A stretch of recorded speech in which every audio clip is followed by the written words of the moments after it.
104 0248 890-104. No afraid na yenso yeni we edijuma kama. And now the question of the day proudly sponsored by Alaska Star Enterprise. Alaska Star Enterprise. Da me catch out Alaska die.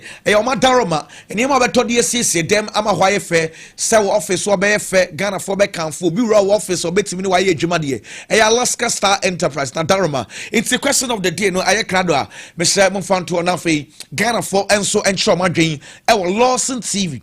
Lawson TV our Facebook. Now watch our dream and so ho. Now and that question of the day in here, which team wins the midfield battle as Arsenal host Manchester United at the Emirates Stadium? Internet question na yebisana say nyame adum Manchester and Arsenal na airborne Sunday na midfield battle no why and na efa Arsenal midfield and also Manchester United midfield Bruno Casemiro Kobimenu and also Odegaard Zubimendi and Declan Rice. Ghana for nchama game me ba Facebook na mabeken kind messages no Ghana for adwenkyere enso Facebook. Kwame. Oh. Na question of the day no ujina hinie. Oh, yenyambo born there between these two clubs. I think say Arsenal midfield no was so saying. Manchester United no. Omo midfield no balance no was so. And currently minim team in the Premier League in the midfield no obit maka say also saying Arsenal as it stands now. So Bruno Fernandes perform very well, Casemiro perform very well. Kobe Menu unya opportunities as say all say kind no. Yehu di obit my by in terms of understanding, consistency, how we are organizing control finfi no. I believe Odegaard Zubimendi Declan Rice no. Omu roles no well defined. Ubenya Zubimendi a obesity deep. Ube control game no. Ubenya Odegaard obeko nanim, obeye the creator. Ubenya Declan Rice obe operate as the boss to boss. So omu role ni more defined and omu bo a omu ti omu hwase so kwaku mekwa de ama Arsenal midfield no. Yenyambo game ne de omu midfield na mekwa de ama. Bigi. Kwaku Manchester United midfield no.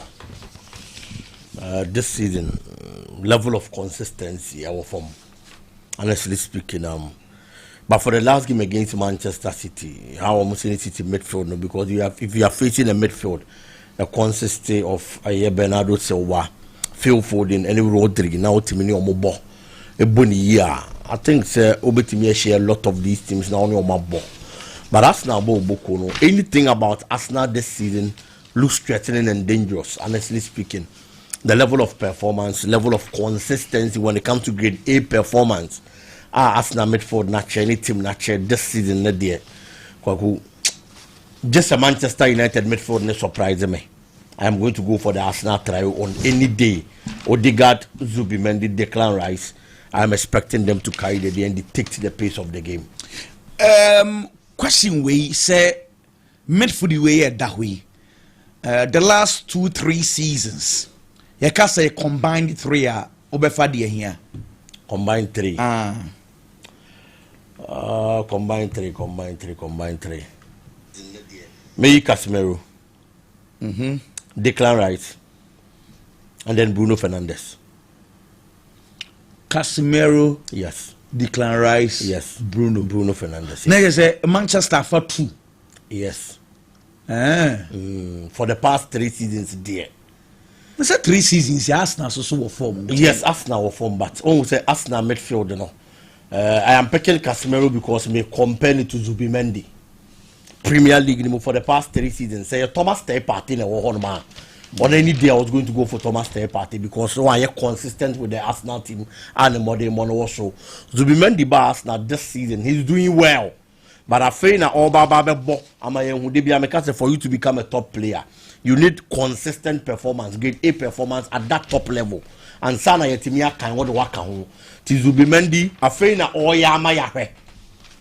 I was on the position and in the role. I was Arsenal honour. And this I'm ready to talk Casemiro home for the past 3 seasons. They are make for Cassie. I will Premier League anymore. But Declan Rice, look at that level of performance and the consistency of the Arsenal. I will Premier League anymore. Odegaard, Bruno Fernandes. Or compare with me, no. Definitely, I'm going to go for Bruno Fernandes. Interesting. Yes. Say the last 2-3 seasons Arsenal was soro but top 3 and I say we midfielders miensa no wafa Man U 2 okay come in pacho na also say combined midfielder so what kind of the last 3 seasons that means say you are fair to Zubimendi, right? Because Zubimendi after all born the first season, so in this case Ubiem the last 3 seasons and one kasa eliminated Zubimendi out of it. So I perfectly agree with Biggie. Meko Diama Bruno Fernandes, because between Bruno Fernandes and Odegaard, no, the last 3 seasons all compare numbers in terms of individual performance at Bruno. Then Declan Rice, Ebewoho, then Casemiro. So Meko Casemiro, Bruno, and Declan Rice. Cassie, Bruno, Declan Rice. They just said the same thing. Yeah. There's a Manchester United midfield then said that bad be as Unse we BM ko the last 3. The last 3 and affected Zubimendi because on the first season yeah. But the last 3 seasons Odegaard and Bruno. Sumuno die Bruno. There's a Manchester United team and said that Basasa. Currently the difference between Manchester United and Arsenal midfield no, it's not about say Manchester United any quality in terms of individual materials. So we compare the entire Arsenal team in Pokrana. Menya sure say compare individual quality assembly can menya sure say Arsenal to Manchester United Musa. By difference near say Arsenal team as it stands now in terms of understanding, organization, roles clearly defined and a consistency no. And then the Arsenal, midfield no was through. I say team my friend is Manchester United. And no say football kwaku. The first step of football club piano. Team be a bit many individual materials, individual quality. But you cast a team way they are the first thing I hear a collective play first. That's the reason why I can be a criminal. Now call Barcelona Bobo. The reason why I need to be Javi, Iniesta, and Busquets say. Those and other clubs for individual materials are also solid midfield nibi. But now Barcelona midfield is not to say. Yeah, true. So say Boba adi country no a collective play first. And Sani Ababe individual materials. So in this case, say Bruno Fernandes on your bad player. Casemiro Enfa Huni age on your bad player. Komenu on your bad player. Even Manuel got an impokra in Kofun is on yadi in impokrano. On your bad sir. What you say? Mat as some now will come. The entire makers say Biggie shake me no. Ubeka we got Jai. Oh, there's one thing I was saying in the before Semano Ugati, a free Portugal, Eba in Echo France PSG. You know. Wasn't the same Manu Ugati and another Chelsea a top clubs in the HCs, you know. Sure. Now say United cry told near free away. And I make sure say, what do you say? Manchester United and I say team back with this Kakesia to player. Say player in Bobo no matter omo coaches can keke. Obi no bet ma convince him say Manu Ugati a bad player. Obi no bet Manchester. Mebo. Obi no bet ma convince onim Bobo. Boba and fight. And don't say so onim Bobo. Or buy and fight because the same player teams are kissing no be chasing for the signature and to buy the M5 so in terms of individual materials there Manchester United will be by collectively and then Arsenal the B2 so interesting but no Pep Guardiola can say Arsenal is the best club we see. And name Koma would say Arsenal understand the near the ending now. One just say a and crew. Oh, now what the be debate? Many sure say Obia season way. Many sure so be follow football biano. A bear argue say currently the best club in ye Arsenal. Kwaku dear now be so. I can say omonye the best club. Football ye league. As it stands now. In Premier League no one that's so. Anyom no correct. Europe League na yebo no Champions League one that's so. Yen defend yen concede goals no hwan mo. Yen she goals hwan mo. Enti minim ade a obegyina so abeka obe discredit Arsenal for a performance this season. So Pep Guardiola you're right. The fact say you go for a transfer season no metima gi bibi. But ye ka say dey akwaku menye sure say obi betima ka chem say Man City better than Arsenal. Liverpool better than Arsenal. Manchester United, Chelsea better than Arsenal. But say the entire season. The entire season in Arsenal. Obi a top in the domestic league. And Europe no, I am our Champions League no one ever so. Kwame say e ka say bet usika wo. Na yi club a obetimi a stop Arsenal a e wo Europe a wefa club be. Our final. Final game. Champions League final. Odi enfa enko bi yo kaka mo. Who do you Hope and away. I want to know if it's a we have a hoodie of a car. Champions League final, yeah. I am body back up. Body back up, so dear. And Kabeko, the Amami meeting Madrid. Odi enfa on a normal game. Normal game. Yeah. Home and away. I'm not specific. Odi enye home and away. Okay, meet Marco between Barca so much Arsenal for so new Mokanta said PCC. Barca so be goals. Barca so be goals. But on say emboni mbobi nsia. No correct. Yeah. I believe say ye pe club akwa obetimi aha Arsenal dwen. Home and away. Kwaku maybe sound controversial kakra. Our Champions League. A bad thing, so Arsenal could share team beat Chelsea. Back. Okay. Liverpool. Okay. Omonium the same league, you know. Our Champions League. Okay. Okushio my bed in power. Enfa honi Liverpool form. Enfa honi Chelsea. Enfa honi City. Yeah. So Champions League Arsenal could share omonium the same league now. A bed in the Arsenal. Interesting. A bed in the Amon power. But say a bonnet final partial. And the Miami team Real Madrid. Fantastic. Thomas Muller say of you say Manchester United Ebeshe Arsenal. I say straightforward. Swagger one.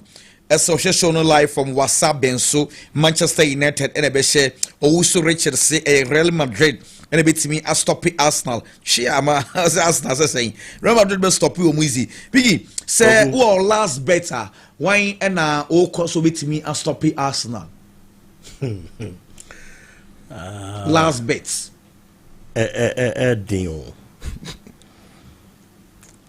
Semenya GD na ma bet. GD o Barca team so betimi ayana. Koku semenya GD na ma bet o Barca team na chi ne be yedin. But I can only be hopeful. Say be a Barca betimi aye. Me kasa because say it looks like a test in the headline the Arsenal this season be our conquer. And then I'm a drain ho because team back na me wo GD pa. So betimi a stop Arsenal bo ko ne Bayern Munich. Ball and Bayern Munich ball. The level of consistency our Bundesliga anymore. And how solid ni good they were our Champions League anymore. But almost share Arsenal no. As we speak, Bayern and Lucy just one game in the Champions League kweku. Arsenal and a man that loss and as a defeat our Champions League anymore. Because we have Bayern Munich ball and our bow. Koshe Paris Saint-Germain or Paris Saint-Germain home. Abrana with the red card. Some of these teams are very strong in this kind of competition and they are there. But quite Arsenal show more fast. Look at how he dismantled Atletico Madrid. Quite ordinary fast. Inter Milan Bobo before playing Arsenal. 6 matches are no about Champions League. No conceded 4 goals. Against Arsenal, we conceded 3. As we speak, we conceded 7 goals. 3 from Arsenal alone. Iti kwaku ama asem ne kana ye den. But match I make train say me head here. Me pass na ne basa. Ahwe. Me pare. Me pese me hade. Arsenal ne Barcelona. Me pese me hade. But say kwaku Arsenal ne Barcelona no. A bigi ka no. Say sa match no ho bigi. Barcelona be win ya. In case me dey ka asem o. Ene ye wose sa dey ne Barcelona attack no. Ahoye hye bebre. No mo hye more. This one mo hye more. Because Arsenal nzo be hye bi. Oh yes. And one thing about Arsenal so ne share dene. Yeah. enti say Arsenal ne Barcelona ko chia sesi a obi o ye Barcelona fan bi anim sesi so o match ho no enye strong sa yeah omo concede goals bi opponent beat you omo high line set pieces here dey show omo so say Barcelona betimi a share Arsenal just say Saturday no Lami, Rafinha, Rashford, Lewandowski, Ferran Torres, Dani Omomo. Saturday ndi so munyo mudi ombeti ma se bebre. E bia 5-4. Aha, no ma se bebre. Te said ye nan say Real Madrid ne Barcelona ko share o Super Cup no. Ye koye no because eye dey Barcelona e be se goals opponent be se bi. So any ade beti ma bo Barca. Me pese me hwe. O hesa ma. Sa ma me para there. And I repeat of Arsenal Paris Saint-Germain. The me pass na ne Barca na hwe. Me pass na ne Barca. Ye hwa there.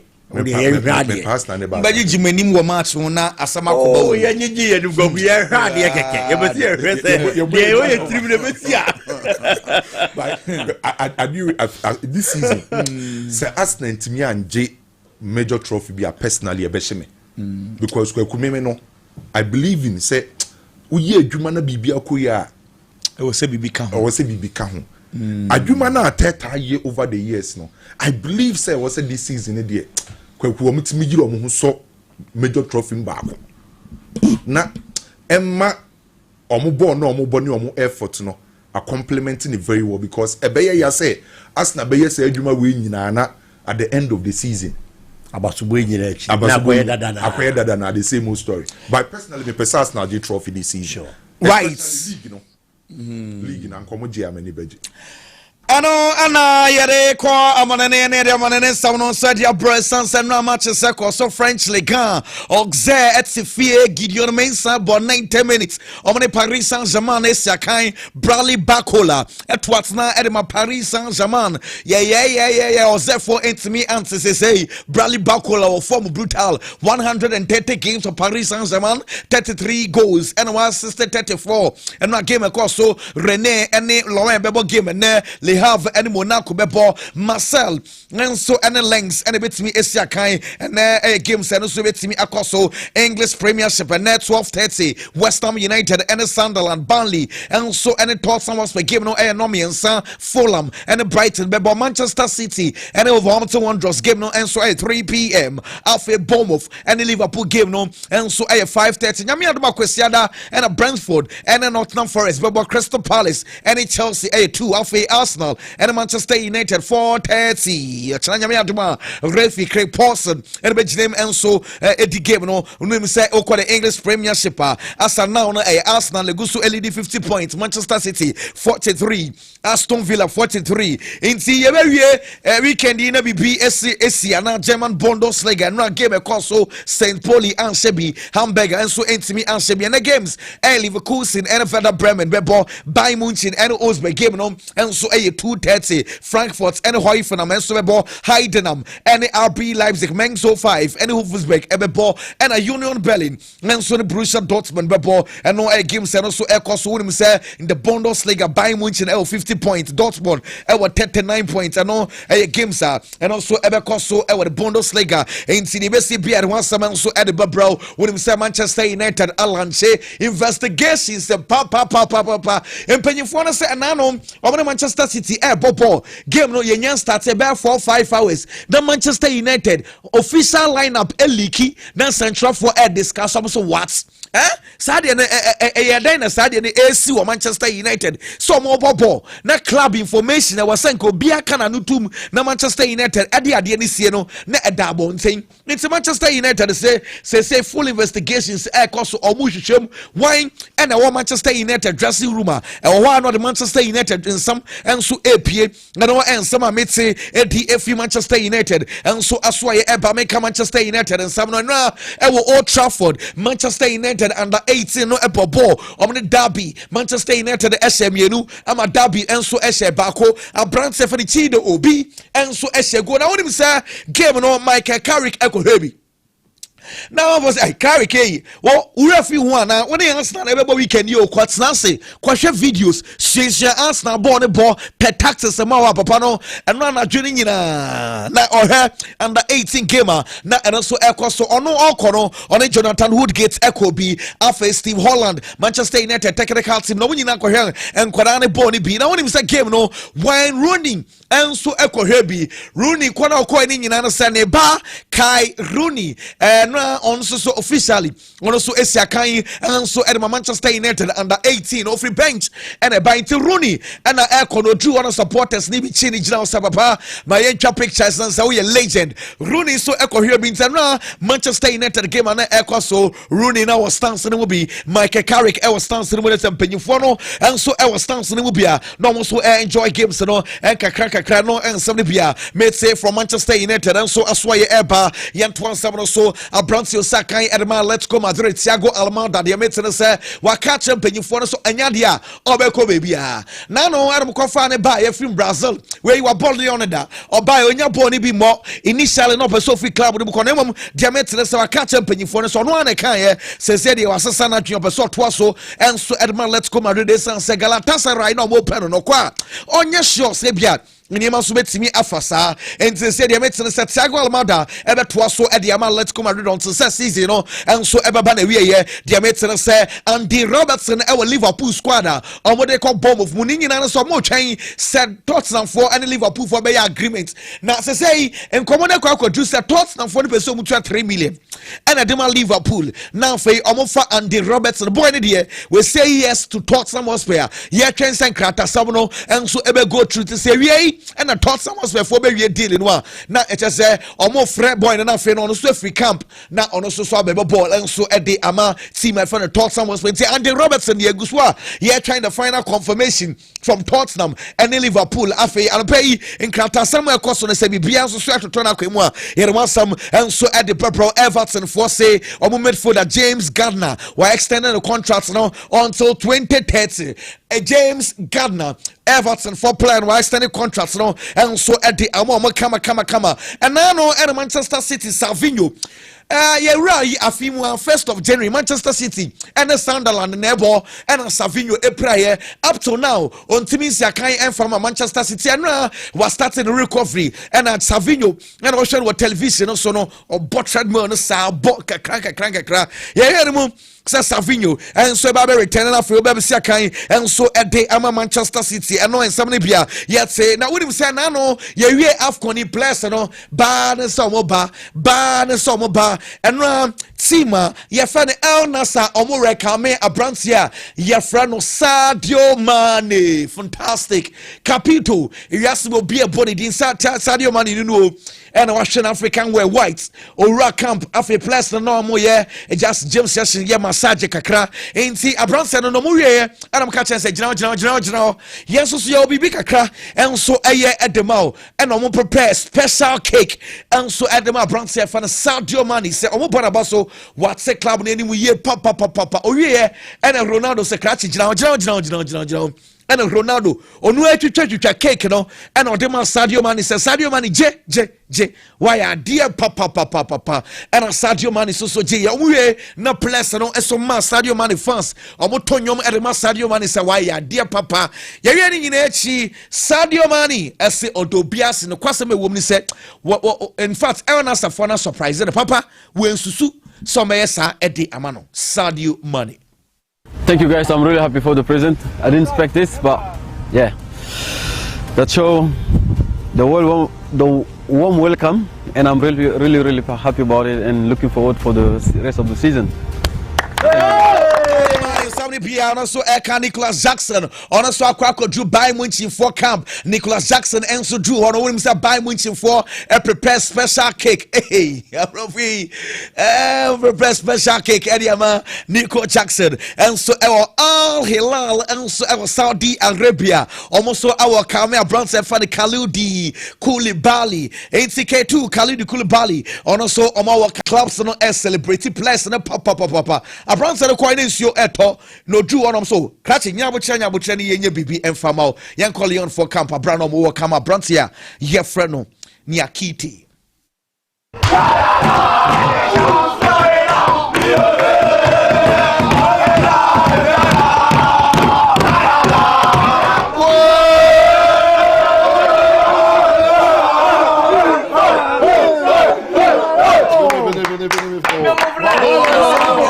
appear few by Mendy and so a drew the camp on any some ketwa to say the place any just some said Mendy master can have brutal at Mendy and a drew no also a drew a halal for so and easy alali for no omana kwaba papa place no and a bon same muchiano so I dear wakwa club no and so enim kama strike block for and so I kama brand for Mahmoud Sa Chelsea for kwada come strike block no or 2 year strike block for no so a special welcome kama the man say why dear on so akwate strike block for name da ben Ghana ya Black Stars yi monyer mo ho enkawe kamudu mo camp no bia na ye ball ma baso na Ghana for cansam and so at the moment Crystal Palace abranteɛ fa na Ismail Sarr and so adru on Crystal Palace for no and so a BB plus ni nyina Salah na afei boy na se krache be fam and no bonsam and edman kama na ya kan sam we nyina eche wonim say Kutun Sport for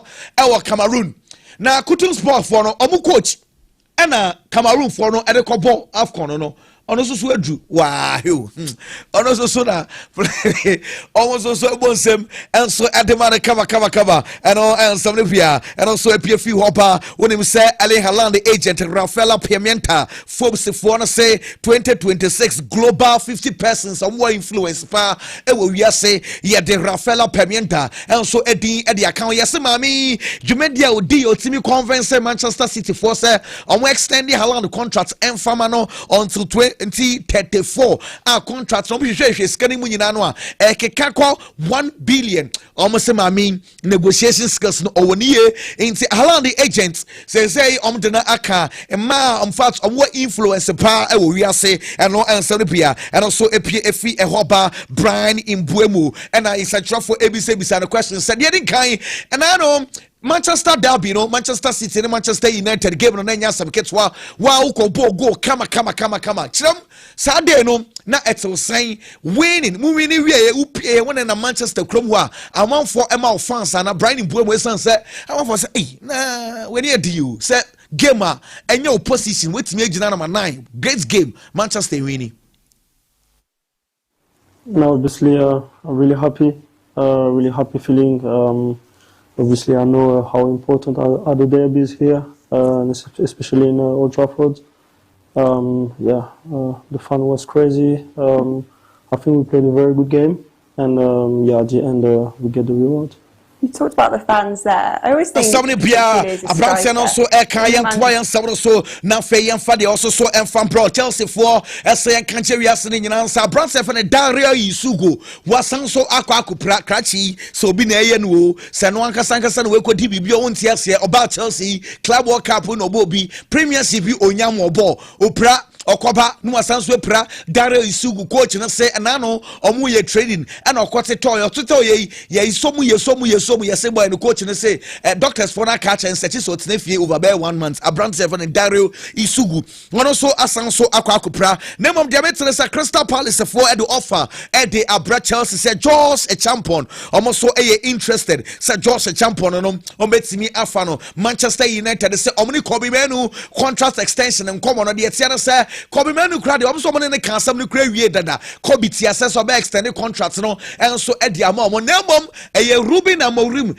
and also on TSA. Ain't say contract negotiations no must start a doing common. Jamaian in another say, almost catch a Kobe Manu agent to say last year agreements, no, and one. Yen do so now for boy, no, so extended contracts, no, and so and farmer in Tia say Kobe Manu bet TSA, and now so be demanded for more money, and no answer beer, yet see and so at Chelsea for AF in fact Premiership for na say anano Chelsea ni Aston Villa airborne supporters not to top bottles at the core Aston Villa for technical area ho dugout war no more top bottles at the core into Chelsea for MBT £150,000 £150,000 Chelsea for chere at the akoma AF for na say ayen kra omo gitum omo supporters na say bi edis ansem munisis kan omo tua at the amampanyi for make Chelsea some no Chelsea say yes on crowd yento na yemfama Manchester United for so omunya ready say the best bia ni wa omo beton ko pama e de ama Manchester United say na ha mo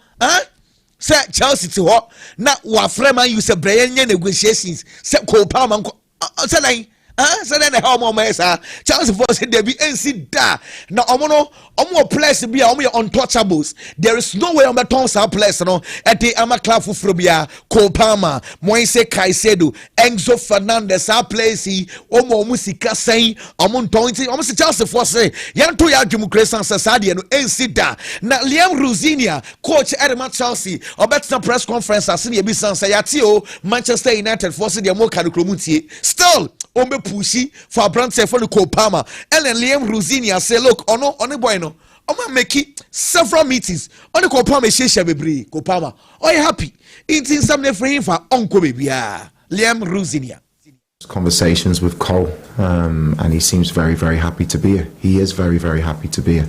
He's a huge part of our plans in the long term. He's an outstanding player. Every player goes through difficult moments in their careers in terms of injury. I don't think it's any reflection on his quality. He's an outstanding footballer. But my job and the club's job is to get him in a place where he can consistently perform at the level that he wants to. And there was frustration in the Brentford game, not because he wasn't happy here, just because he couldn't perform. He was in pain. He couldn't perform to the level he wanted to do for the club.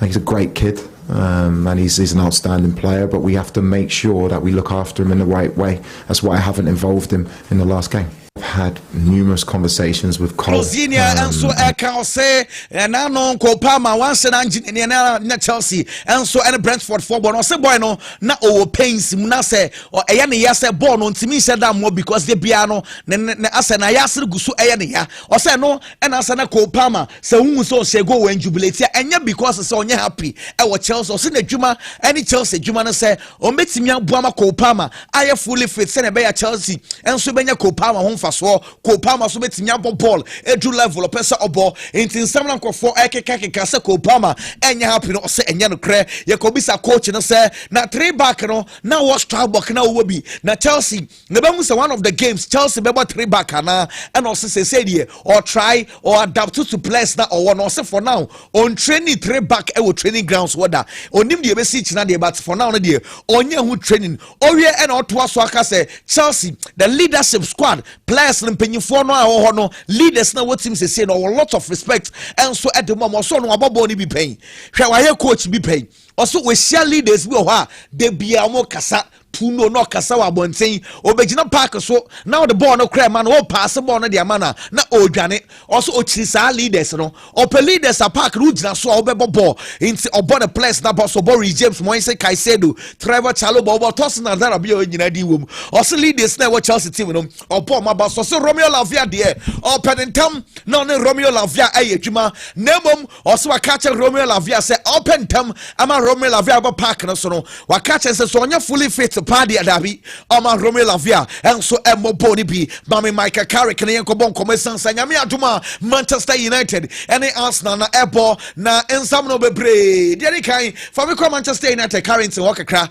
na yenko bon komesan say and training no so so gidi pay master Sana Manchester United for now saying Omuhuro na Arsenal with training Diego Dalot na arrive in master what no crano or ten hunukwa Bruno Fernandes Capito and so enaba unimsa Manchester United almost started gym session no eko gym wakakra yay Manuel Ugarte the fresh boy it Ugarte no training no and so egusano pay almost akọ gym free gym no ko park no so eko tutrumeka ebo rondo sna kakra ya ni bebre yenko bisa Michael Carrick say injury situation it is saying Obia fully fit Manchester United and Arsenal ye hwe ni musa players and Obia okay ana.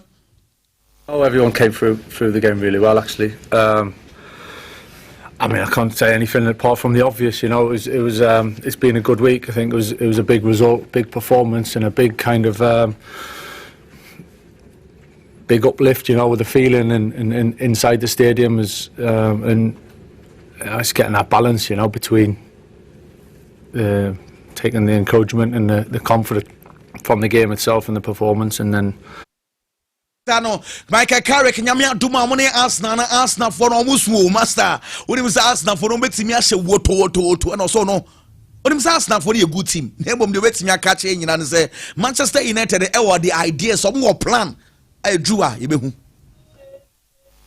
It's a big challenge, you know. They're a very good team. It's again, it's pretty obvious to say that they've got so many strong points to the game and the squad, and so it's a big challenge. You know, they're where they are for a reason, in the Champions League where they are for a reason, and so we're fully aware of that. You know, not taking that lightly at all. It's we feel we're in a good place, and we're going there looking forward to the game. So it's where we want to be, you know, in that with that real positive and that energy and that enthusiasm, and to go there and be positive. But yeah, for sure we know that it's not going to come easy.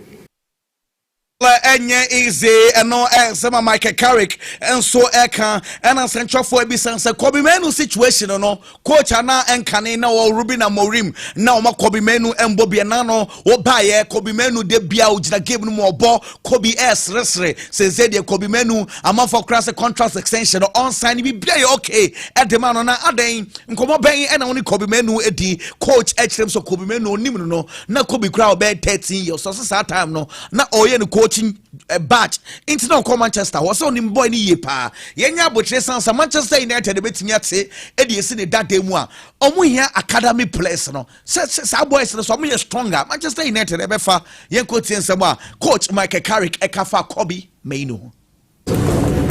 Yeah, I've really enjoyed working with Kobe. I've known him since he was young. I think I started working him a little bit when he was 13, 14 years old, when I was kind of going through my badges myself. So it's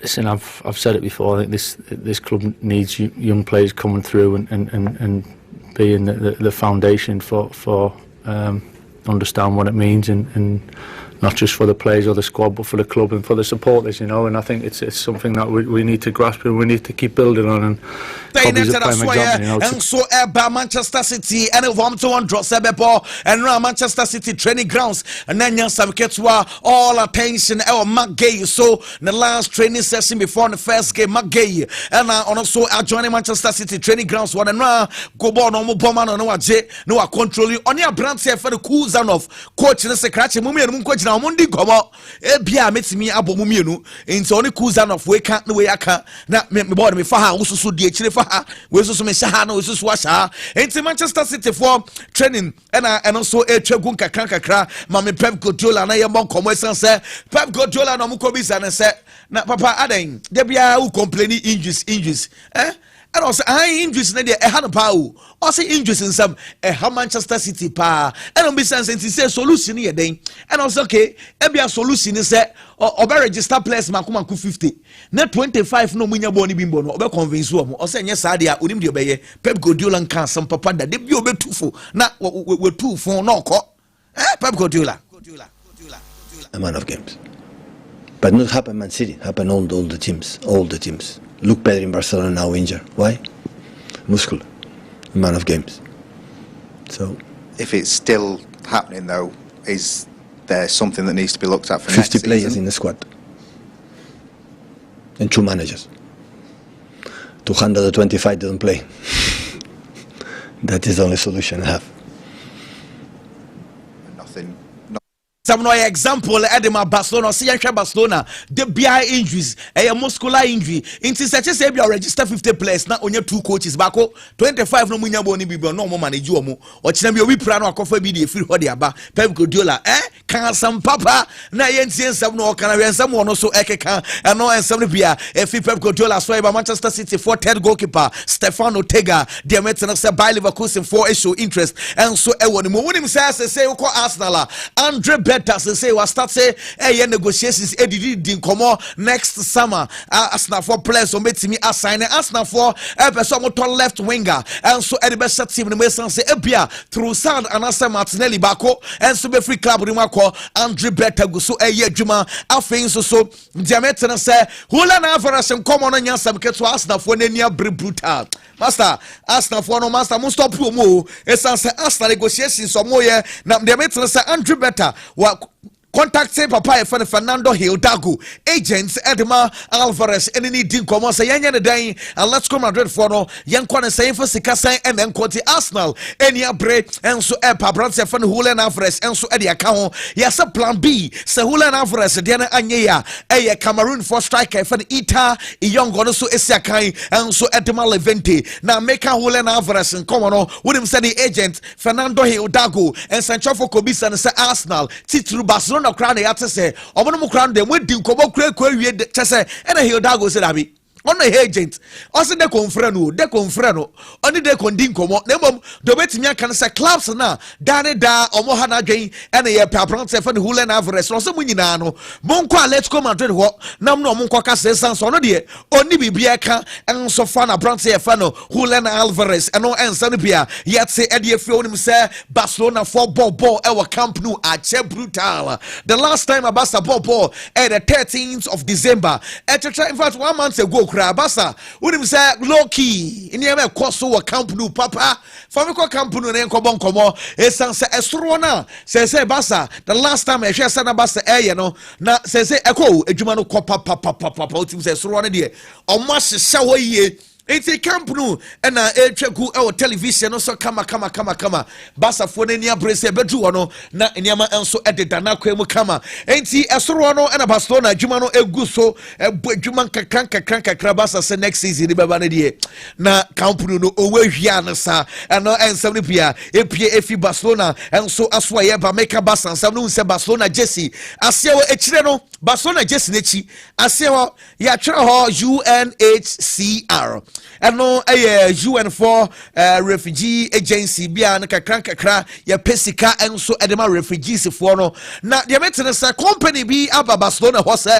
on pese ye yi we free ho munyi anu free ho na mufa company ni din ento na Barcelona for jiska yesa sam na kwa do board level board for ne say masa ye hieska wu yanje na ye fa de ento board for ne bi se happy ye hieska de na bom e say ye maintain integrity na bom company ni sika na odi ba no ye kan cha ne say ye jesi no ase no shots na ye be no ye betimi e de omo de no enso e de ato enti ye say Barcelona board no emu achemienu we se yanje we se yanje de a ye fan kwa sha di kana se bi shots na se no eno e betimi aboante for na de ye go so the board for no so be take decision e ba ye de wasam enso e de bro West Ham United for terminate Guido Rodriguez contract say de betene say Rodriguez akosane contract e de ama Valencia no Valencia for any pro say on worry Inti Sabas Valencia for Akakamwa, Asamba to Omo, Oma Sanso Aqua signing South Africa for defender, Unai Nunes, also joining Valencia,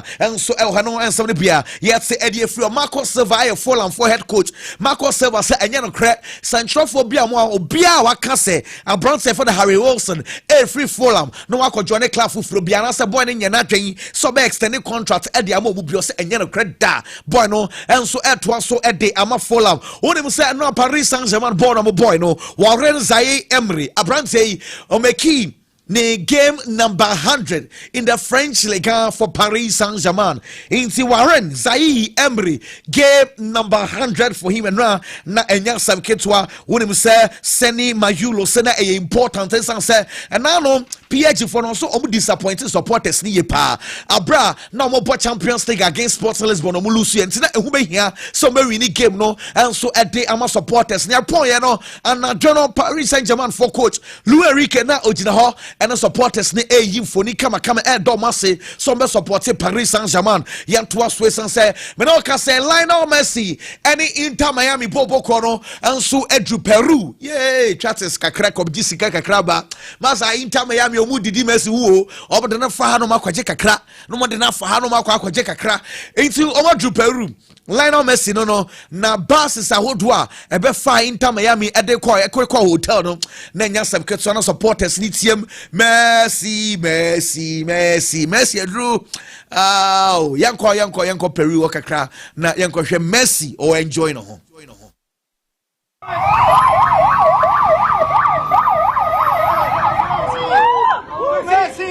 Messi Está Messi. Messi.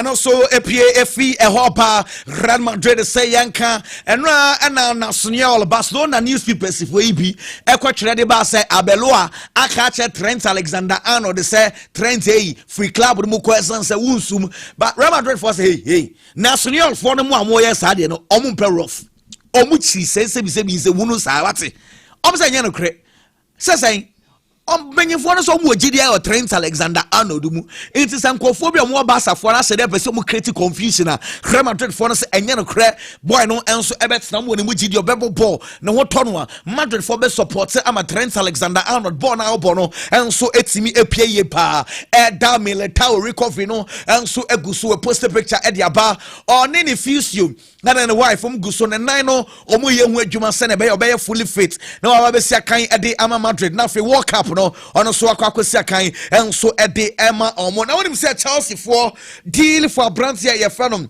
Douglas Luiz no say di akoye ne Juventus for say Chelsea for loan no montre plus obligation in France ho Chelsea for say that be a straight loan up to now deal enya ember true na the meeting say Chelsea for and agency for ne bi akwacha Chelsea for say N'Golo Conte and e won for 6 months say money nam because N'Golo Conte no nanka or take kakra ko bobo e de ama Fenerbahce deal no nyan go through it is a Chelsea say mon permit for the short term there mon ko fa N'Golo Conte 6 months e say Kante beti ase e bia Itihad for no e loan nko ade e bia on beti ase anaso say Ruben Neves so agent and so aka Chelsea for say yes your ho mon per 6 months short term there yes so your bra na me find Chelsea for mo bra na N'Golo Conte 6 months bi enka e ya na say enye Mikel Arteta your coach Edema Arsenal Mikel Arteta and central for Eben say what is say Pep I say the whole world team will be anywhere better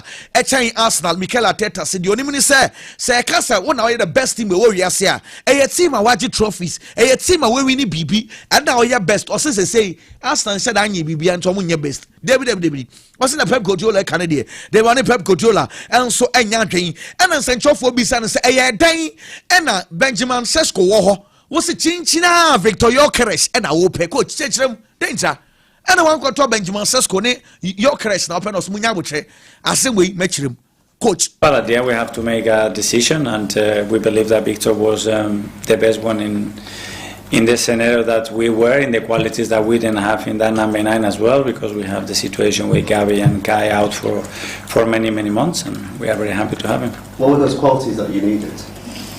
Well, first of all, goals. Someone that can guarantee you goals. We know that word doesn't exist. But then someone very direct, very powerful, a proper 9 that has the goal between the eyes and somebody that can stretch the pitch for us a bit more, especially when we have to play against certain opposition. But at the end we have to make a decision and we believe Musana or Panama 9 or pe goal or powerful nini every goal bet me stretch park no and so at the amount sa qualities no and na all share inti omusade ne bi e Victor Gyökeres mu we hu bi e Benjamin Sesko mu no enti no catch mpanyifo ne say Gyökeres no ono anope monkofa enso emfambra no Mikel Arteta and oto so aka say de na squad no bia ye fit na obia so ye fit no eye esansa we a player umpo just say resist standards no when resist standards or before from a ball now it's a bench or say the energy competition e wa Arsenal no e be bo Arsenal yi pa. I think that's always very positive, but for the players as well, because that means that they have to raise their standards in training to earn the right to play the next day. And the next day you don't know how many minutes, because the moment we want to change the game, we're going to have options to do that. And that's something that obviously in the last few years we haven't had for different reasons. And it's something that once we have it, we have to make sure that we use it in the right way to be a better team.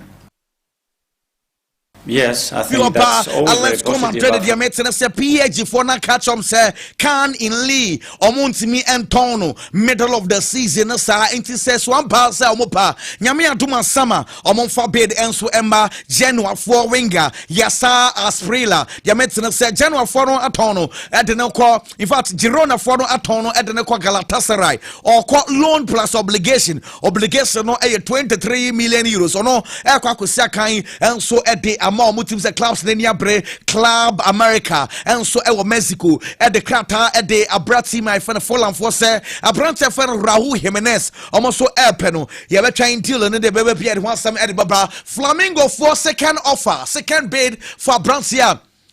Your friend Lucas Paqueta, 38 million euros plus 4 million euros add-ons. First bid no quite, you know. Yanje first bid na 35 million plus 5. Internet kabuma 40 million euros total package. Omwanje na second bid na kono 42 million euros. Only 2 million euros aka up to now. West Ham United for and so encash and for deal no post course say. Young cancha Bronze for Alessandro Martinez so no on panichow. Say hano. Huh? Also, some no kind of onu Mike Chase Jimmy Carragher at Jimmy Carragher, one and nano coca, more salasam and a pacho and a Carragher was also pacho and also no. On part one echo, Alessandro Martinez said any hano, said also some no kind, say in a crate. For security, how long was ro a tiny baby? Incident, your can oka, post schools. Your other podcast that you don't make a few quid after comments? No comment. I didn't realise how many Argentinian friends I had till this week. I've had some shit off them, Jesus. But hey, look, that was my opinion. But, do you know what? What we said probably wasn't great when you look back. Are you backtracking? No, I'm not apologising for it, no. I'm just saying what... the thing we was trying to say was, look, we thought... And it was a joke, wasn't it? Yeah, look, we thought... it still is... physically.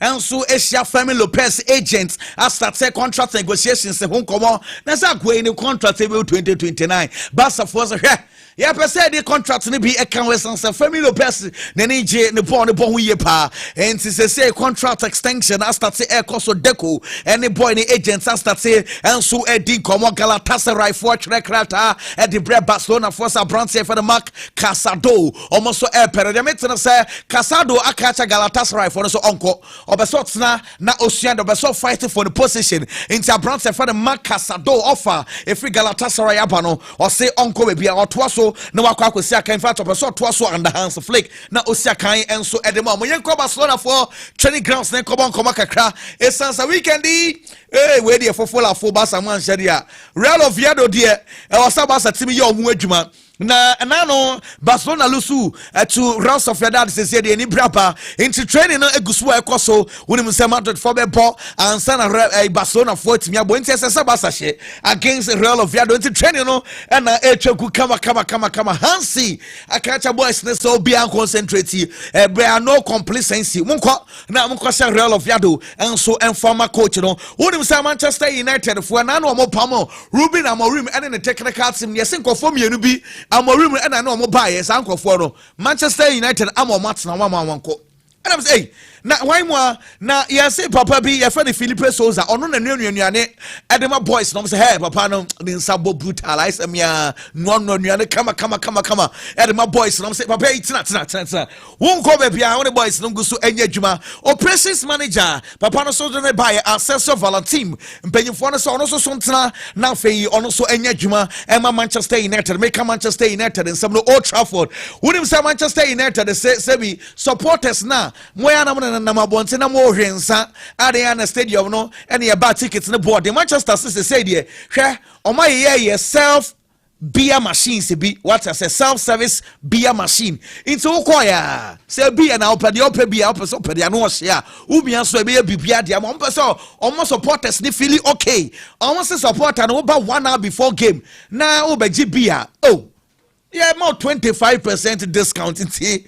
I don't know supporters nenia can pay you for say Omugusu Omo ye until say Omenya Ultramodern Stadium and so on. Kakam me Ayama supporters no Amomania Genomusu Begusu aye kama Real Madrid and be a real game about Cosono. The last 9 games will be a for fear Madrid for a winning you who team say via real for Madrid for ball or Monka Sanka Sofia very stubborn. In Tiabelua catcher boys and one record no. Monkwadam Koye BP name on stretch the last 27 games will be a real for fear. Real Madrid we need 12 be a real we need 4 name recently ene ya na niam mu eya den enso ede ama Real Madrid ano ensem ne bia yet Marcelino say ye starting season na Madrid for ego problems no so no oni Madrid ye Madrid quality some no betinya sesa season at any point in time inti ono no ni doubt say Madrid for enso ebetimi aye bibi Christian Kivu ase enra de see abra Inter Milan enso airport baller omuma pizza for e show 2-0 answer on better te kano amana 6-2 no osemfum so bebre esi wo game no mu Yan Soma na or pass from the back ami ejebo no kwose so e ono ankasa ono na catch the boy ni say boy ni nyesa it's mistake biaba obia fancy ne sense ono ena ma sa mistake no enso e bae na FIFA for them it say omuni Morocco company for ne hia omu si stadiums in fact mini pitches makoma 30 Eddie ama Morocco for no Oliver Glasner say the captains no say Magaye Ekwa captain Dean Henderson Will Hughes account be and a Maxence Lacroix say captains away you Osimic Abrantia fan at Mateta deal no what it say in a Juventus and a AC Milan and a Man U or say boy no on far transfer request beyond betu him into a Spetesa Brantia for Jean Philippe Mateta and so about Wasuna Fay on us we see a kind and Juventus and if Fenerbahce for Asia again about El Nasri Yusuf the maintenance as Saint Yasiaba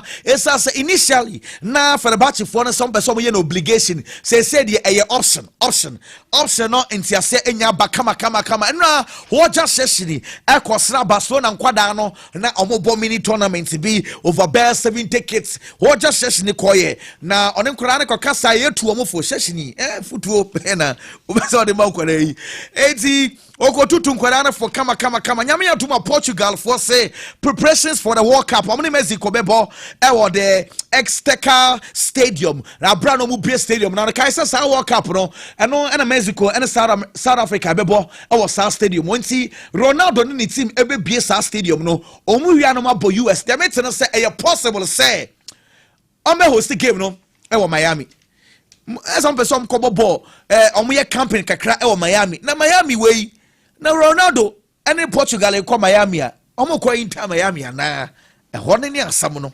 Ronaldo e kwa campu o Messi fia na ezei eno ni asam well yeren somebody we see emra no so e kwa Tottenham say Lucas Bergvall wakoye surgery na 9 left no inti obe stay out over 1 month Bergvall na samo mobo inti in somebody dey bebre na ne do em say yemre no so kwa wo say yeren somebody see na Kwame any biggie enso ewran sansam ni mu a eno so e wopanyi bibia hye ye de menua nyankopon adom kwaku bibia boko ye mon komai akumida sina me sure say ene nyame adom echna a lot of games ana ye be witness e wo Europe and obi a ope football bia no most especially ni team or support wa no no obi who be send a club e be win because baby a league no ya bo ekwa kudru no any baby a de na keka kono emu aye tight by so team eshas ye drop points at this moment na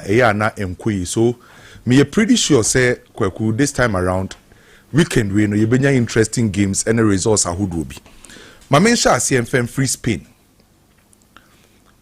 VRL et na fi abo against Real Madrid boboko no top line was Spain kwaku min komachi mpokra no early 2000s obi no follow the Spanish Premier La Liga so what is a Real Madrid ne Villarreal ba bisia kan ya onim say a top game that time Real Madrid dey ba early 2000s okra Zidane okra Ronaldo phenomenon okra Raul okra Roberto Carlos okra Figo sa players akesi we na Real Madrid wa early 2000s no mo dey see akan the same period na Villarreal for ni mpokra no so materials any players are no ho edene because early 2000 we team na akwa kwhia Villarreal boboko na onim se okra Marco Senna at that period that time no arguably no one of the best midfielders Albania Santi Cazorla wo ho Requiem wo ho Diego Forlan wo ho Sonny Anderson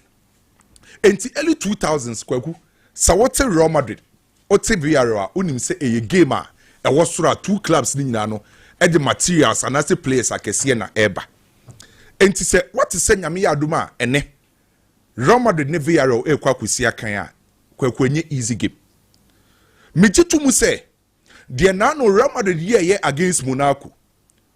Great performance and on my Real Madrid good results. Every single Madridista was Subiano nano against Monaco. Nenije Real Madrid performance ne ho. And Obia or Real Madrid Nibia expect to say the year against Monaco no playing against Villarreal. Real Madrid for bit the same thing. And the amount supporters amo many aje. So majority of Real Madrid supporters no expect to say the year ni Monaco game no on bit me repeat it. By kweku a different competition and a different team. And to me ameti hasi ame analyze game no. Men koka say ball na Real Madrid ball against Monaco no. Eba kwe the same thing. Difference kakra ebebem. Mijitu mu say in terms of quality, Villarreal and Ben Real Madrid. So offer Villarreal players or more. Now offer Real Madrid players or more. In terms of individual quality, Real Madrid was through. So we start checking two teams in the Spanish Premier La Liga. Real Madrid at the BA SM Villarreal Bobo. Dear Toswo, Nancy Real Madrid ne Villarreal shia. Real Madrid for any good results ahead of Villarreal Bobo. And to so what check your last 5 games are. Real Madrid the winning 4 and a draw back. I had Denson and saying Villarreal Bobo kuni beti match team my friend say Real Madrid. Say born the because of Villarreal krum. Kwa kumino ukasi since 2017. Saniaba I had den for Villarreal say obeti match Real Madrid one kasa Villarreal nankasa FE. Ente yebo 2 clubs or mokwa kusia. Se o check sa nneoma ne records ni nyana e favor Real Madrid Bobo kuni say obeti makwa akunya good results against a Villarreal team no. By untimi underestimate the Villarreal betimaye. Sa offer Spanish Premier La Liga table na. Barcelona di kan. Real Madrid tosu mienu. Di otosu miensa eye Villarreal bobuku no. Enti kwaku check teams omo Spain. Teams omo kra quality materials. Na ye La Liga na assistance na Villarreal tosu miensa. Oye Real Madrid na kwaku hia na untimi nka say ukohia team a F4. Sanka Villarreal mpokra the 15th or the 16th abeka se omo nyaade. But this is the case of Villarreal for to so third. And kaka nansay yebo Real Madrid yebo Barcelona. The next club about team here Atletico Madrid will Spain. By assistance na Villarreal beat Atletico Madrid. It show the current situation of Villarreal say omo team ne nye bad. Last season Villarreal etosu 5th e La Liga under Marcelino Garcia Tora. And omo decide say season na yeba be room no. Omo person omo better see last season the no omo di 5th no. And Villarreal for maintain omo key players ni bebre. And omo decide say omo be add few e dia beka ho e ka ho bi and omo kofa Ghana ni Abrante Thomas Te Patemo e beka ho. And last season na Villarreal for di 5th no. Yeba new season this season no kwaku omo maintain omo players and omo ye small additions e de beka ho. E ka ho bi ana assistance na Villarreal for edited. Na adi omo ye ne say omo coach Marcelino Garcia Tora obo a flat 4-4-2. 4 at the back, 4 in the midfield and a 2 top. And I had the flat 4-4-2 and a Villarreal for use. Na sa omo flat 4-4-2 no mo use no. Omo focusing on nyoma mienu. Die di kan a defensive solidity. Anytime bi abako shia Villarreal bobo no, adi odi kan dwen ho ne say me making sure say defensively may solid. So the first thing Marcelino Garcia and Villarreal for edi kan concentrating on a defensive solidity. Yenya sa yechi ho no make sure say ye be organize ye hu ye. Ye benya that compactness no e we chiro. At the same time ye limited spaces no. Enti sa oni omu kwesi akan a omo back four no Alfonso and Ebebo as a left back. No Ababenya Navarro as a right back. Renato Viega and a 1 and Ebebo the 4 and 5. Sa 4 players no more a chiro 4 no. Omo 4 midfielders Danny Parejo and a Papi Gay no. Between the 4 back and the 4 midfielders no. I was a distance I want omu no. 15 to 20 meters. Team bia we share Villarreal bia under Marcelino Garcia 4 back no mo bono and no 4 midfielders no distance was midfielders and defenders no 15 to 20 meters because 10 beyond person we close e ka hu bi na kwaku assistance now teams on time concede goals e was Spanish Premier La Liga Villarreal et also third omo ye team a defensively omo ye very sound and to koshi oma on be try so be kan e defend it kwaku se omo defend ya omo mfa possession nya hwe anka team to so third e La Liga anka we expect say obey more of an offensive team. But me no ka say among the 20 clubs e the Spanish Premier La Liga, teams are among for possession in yahwe no, Villarreal no that third no otoso 17th. Enti among for possession in yahwe, omedi kan e defend ye tiaw, no menya sa defensive unit no, oma ye bon organized e we chiro. Omo winning ball na no kwaku di omo ye no a rapid vertical transition. Villarreal for be defend this but omo je ball na no a direct, omo ye quick, a speed and a vertical passes. So basically, omo per counter. And to kwaku as it stands now, 20 clubs e La Liga. The washe goals can see a power via counter. A team of friends Villarreal 8. Club will be no was payna. Onim counter boss and Villarreal bo bukuno. And to me defend the face. Omo wini ball ne pe. No ma try say. Ombeko sa rapid vertical transition. No ma bo mu counter football no. And ne kwanya yi say Villarreal for first to see a kanya. And the Marcelinho Garcia Tora. Omo that third. Ewa the Spanish Premier La Liga. So the only thing a below any Real Madrid for ebe yeni say. Omo kwa kushia team obe defende. Omo kushia team obebo counter football. So adi obe yeni say omo spaces bebre between the defensive line.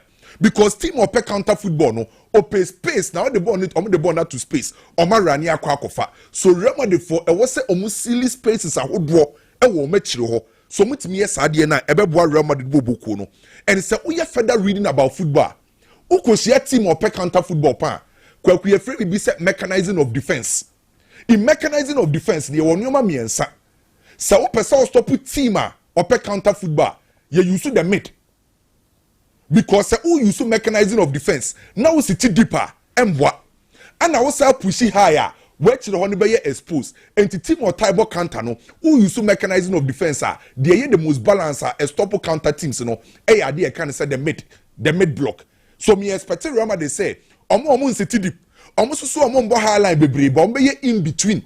So Villarreal for counter na time bia no players no ebetima je ball no de be say hia ba ko ne say Real Madrid for midfielders no ebe relax e wo game nim omo je ball na ye mpre ho o de mo circulate ball no mo pass around mo move around na mo ntimi control because opponent no oba kogu akiri say ogu akiri no the counter be ye adwuma de a ye lose possession ye lose balls ni bebre entinya botre circulate ball no and Kamavinga ebe sit deep na Adagule as the playmaker na Jude Bellingham etimi akọ because Tchouaméni ensi akan ade ba ko be hia de ama Real Madrid abrante friend say Master Antoine and Vinicius Junior because team no mo kwa ko face no mba ko gu akire e wo se utimi bi omumu na utimi nya spaces na open no and wide players on be operate de ama Real Madrid Vinicius Junior on the left side Master Antoine on the right side say sa two wingers no etimi biem Villarreal team na eno na be bie puno ne de ama Kylian Mbappe lutin so obeto atena so you know Real Madrid for ebeye discipline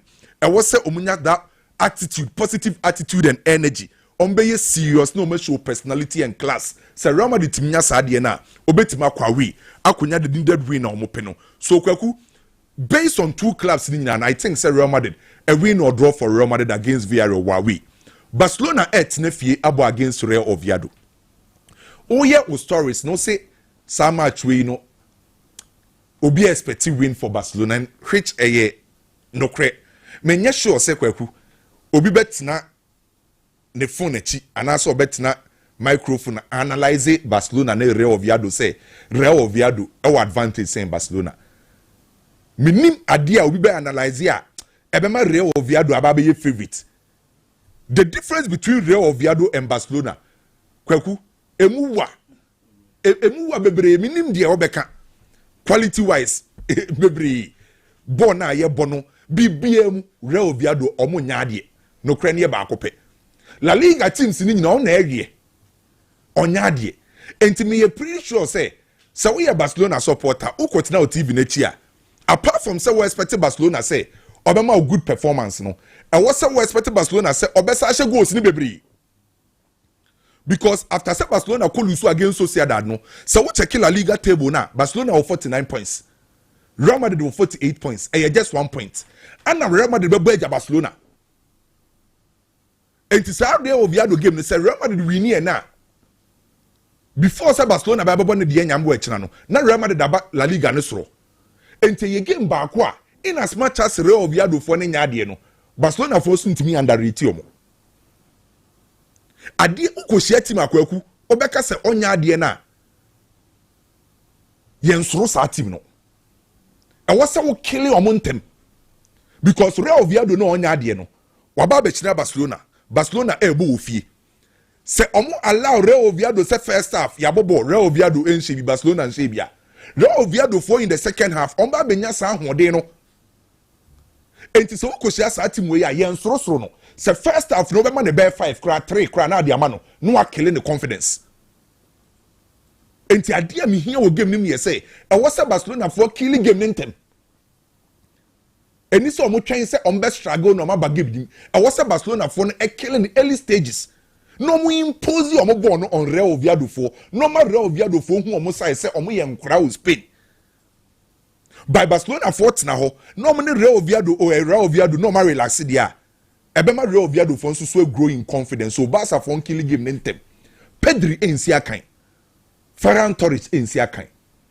so e most likely say Hansi Flick ebe yusu Eric Garcia say on be partner Frankie de Jong won finfin ho and kwaku I think say based on reports na eba say e sadia e make a lot of sense because Real Oviedo for midfield the sekrom no Santiago ana Ghana ni Abrante friend Zibu omo ye players a omo yusu enieden ni ahode na bobo enti obi a wache Zibo bo ni obi a onimbo ni kura onimbo ni bo sadia ahode nka ho ana Santiago no so de ahode nka ho so Barcelona be hia obi so a obetime impose sa physicality in the midfield and so what check Abrante friend say Eric Garcia this season the defensive midfield role about 7 matches every game be our defensive midfield role biano or that stability and aggression at the Barcelona into no be cover distance ne grounds na etimi allow Frankie de Jong say Frankie de Jong ebe the controller and the connector to the final third no wetimi supply boss no e de akwa Lewandowski Rafinha and Lamine Yamal enti de hia ne say Barcelona be kill game ntem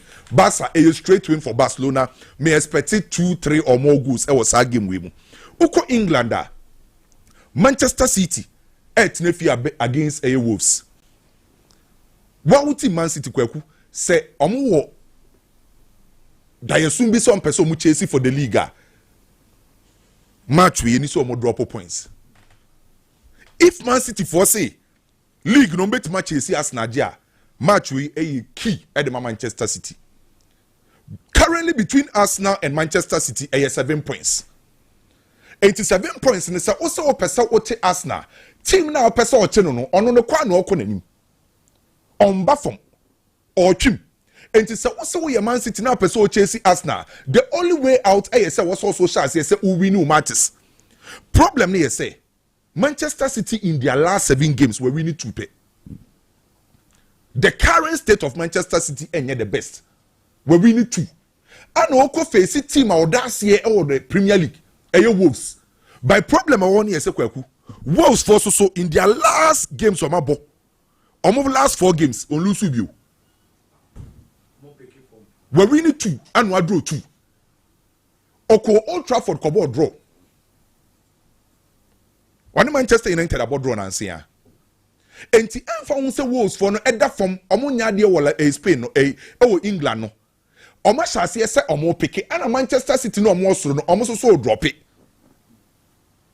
kwaku enfa won Manchester City form enfa won players o mepra I was a Manchester City pick sa 3 maximum points we se Man City draw na so mu lose a league ni be over for them 7 obi twu 7 points a watwum pa by opesa u chase na wenya Wolves na untimi nhye dia kwaku se Man City drop points I think say be over for Manchester City e wo league so me expect a win for Manchester City abro mo tina fie se o metima kekom ho nya 3 points no bomb of airball Liverpool team no me kai ye pass ye season as kwaku the first 9 games English Premier League na bomb of lose 1 pay that was against Liverpool the first 9 games in the Premier League now in team order second na ye bomb of bobuku the first 9 games in the Premier League enti nipa dodo na benya reshemu Andoni Areola team ni say omo na mbeye team ombe ha adwen pa this season but after match day 10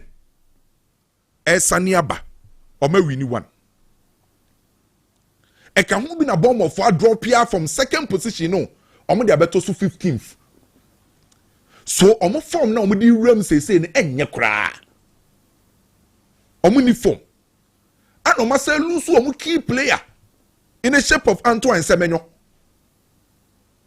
enti omu mese nyama bebre omu set up nim say but one thing about Bournemouth ni say kwaku irrespective of omu form omu share teams akese wo mu fi omu hadwen omu ye stubborn club so omu form omu ni form e wo man kasa efie no omu share teams akese na eya na omu bo ni different unhu bo obi omu bebo saa di omu be ya ni yese obo nse bo omu ba kogu akire bebre Anthony Ariola be instructing the players no mun kogu akire mo je ball na o dia mo ball long balls ni nkwa ni mo nya crosses no na yempemu ni hye na yen shoot from distance enti omu games omu boni nyina no me kai omu first game against Liverpool Liverpool fie hwe 2 goals na Antoine Semenyo share no na eye Liverpool na babo ni nyina ho by the oben one say omasoma ball ne ba kope na Semenyo dimrika na orane no akwa akoshutu no ahye enfa ho se Semenyo kono sa star ne nsisa obo mo bobuko ni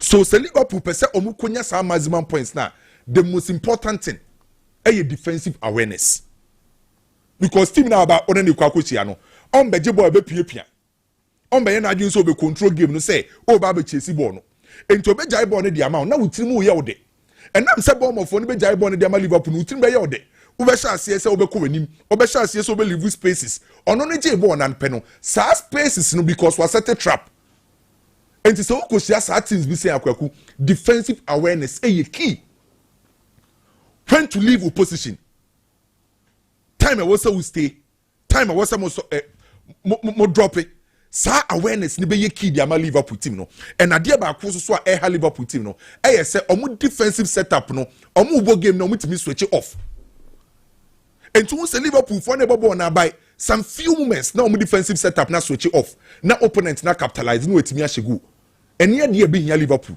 say Liverpool for creating normal attack no mu shegu enye problem Iketike, Mohamed Salah, Soboslai, Florent Wirtz mo, Ryan Gravenberch mo. These are players are more quality no wasura. Individual impokra no beti maje ball no man kasa conjoy maje kedi ama Liverpool. Our the final third. So the only way out for Liverpool say obeti makwa kunya good results here. Liverpool benya sa defensive awareness no. No beti me stop ball mo bobu ko na nebe ma Liverpool for akunya mo results a omope. Arsenal ne Manchester United, the big game. Two clubs akwaku omunim omo ho payi omo bo mo first game in 1894 ana Arsenal ne Manchester United bo mo first game from 1894 besine no between Arsenal and Manchester United about 245 games in all competition. Arsenal win mu 91 United win mu 99 and a draw a PM 55 and to say o calculate omo total games no now we check obia wins are a close by no kre wom ne say recently Arsenal and Manchester United share a taiko ye de ma Arsenal bo buku no enti say for omo recent results omunya eya Arsenal ne tenya results na e favor Arsenal uye no free wa kwa kumenya sure say ye benya Manchester United supporter bia obeba abonten abeka say omo team ni ye better than Arsenal debi menya sure say obi odi football echi a wo ye fair ebeka say ball na ye boni say no Manchester was so saying Arsenal debi for the edi eni hwe no eto ho hwe metrics no na hwe statistics say wo Premier League no between these two clubs evidence ni ye clear say Arsenal was so say Manchester United da untimi question two clubs no the owosoro enti say wo check betting sites ni nyina wo check pandits any bookmakers ni nyina na us ni favor Arsenal bobuko no so ye nyambo game no the oye favorite eh Arsenal menya show so be ka say Manchester ye favorite Arsenal ye favorite on paper ye nya she game na say by kwaku there's something about Manchester United team now I was say ye hwe ni ye Manchester United in big games eh different and until I want to mean right Manchester United off and yet all big games that Manchester United are winning. By kwaku Manchester United in big games one check the mentality of the big games okay Manchester United ne Arsenal though say Arsenal be share Manchester United with Old Trafford by your ball game ni nyina wie no including big mo Manchester United supporters ni nyina ni jomo performance now because adwene mentality of the game na different And so what take Manchester United in big games are and for whom some team no collectively omunya superior over other top clubs no. Manchester United big games be na minim in some ye catch players by mentality the game no different. Manchester United in big games kwaku utimi hu omo line up na ye ma show. Etimi surprising nipa bebre. And big game be no Manchester United ye line up bia onti ase. Not their fun win a results or pay.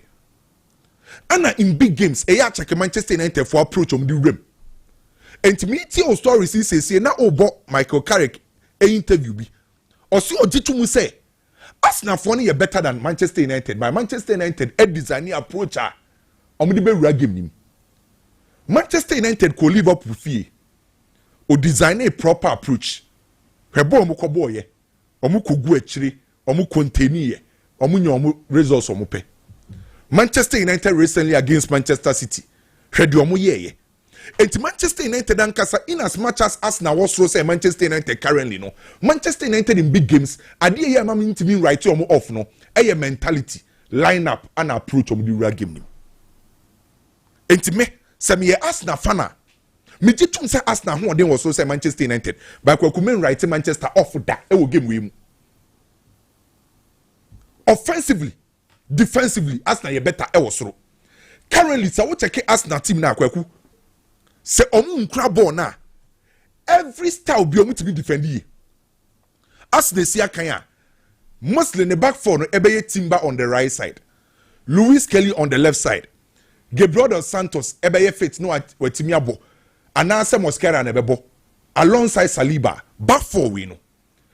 Arsenal players no enjoy adwuma ni nyina amfa mo omo. Ye wo teams bi wo ho a. Omo timi jai defensive work ni de ma omo last line of defense. Ba wo check Arsenal boboko na.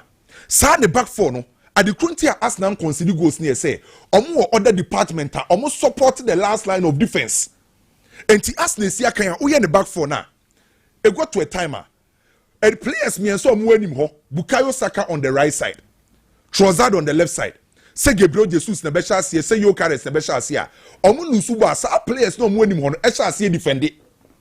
Enti Arsenal sia kan bia na ohun se team bi build from Omankasa afa. Na Ateta sha asie instructive front three ne say, "Mon sha asie press high. Ni yen win ball in tentem wo opposition third. Ah pressure by your last line of defense ne so. E to de bi so a. Se opponent na nkasa midfielders no crowd dominating fin ho a. Ubon Ateta so when you strating the front three no. Bukayo Saka drop ban fin kakra. Trossard drop bra.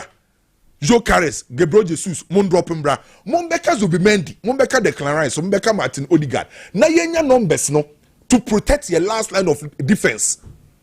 Se swimming pokraya den de ma Arsenal. No mo so mbesi deeper. The Obo as a right back, eye Timber no. Ubon se Bukayo Saka na Obo as a right winger no. Eye close to the right back. No man the proper defensive cover. Se Obo left back, eye Luis Kelly no. Ubon se Trossard a drop eye close to him man defensive cover.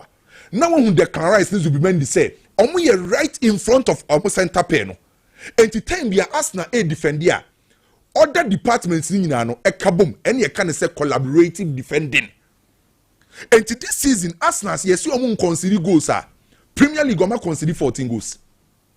The entire season omo other competition omo concede 20 goals. So defensively omo ye sound because forward line department, midfielders, omunyina kabum. Emu ya di mpokra na unim so omusa wo goalkeeper in the shape of David Raya. Obeti mama saves na open. And defensively, omu ye very solid.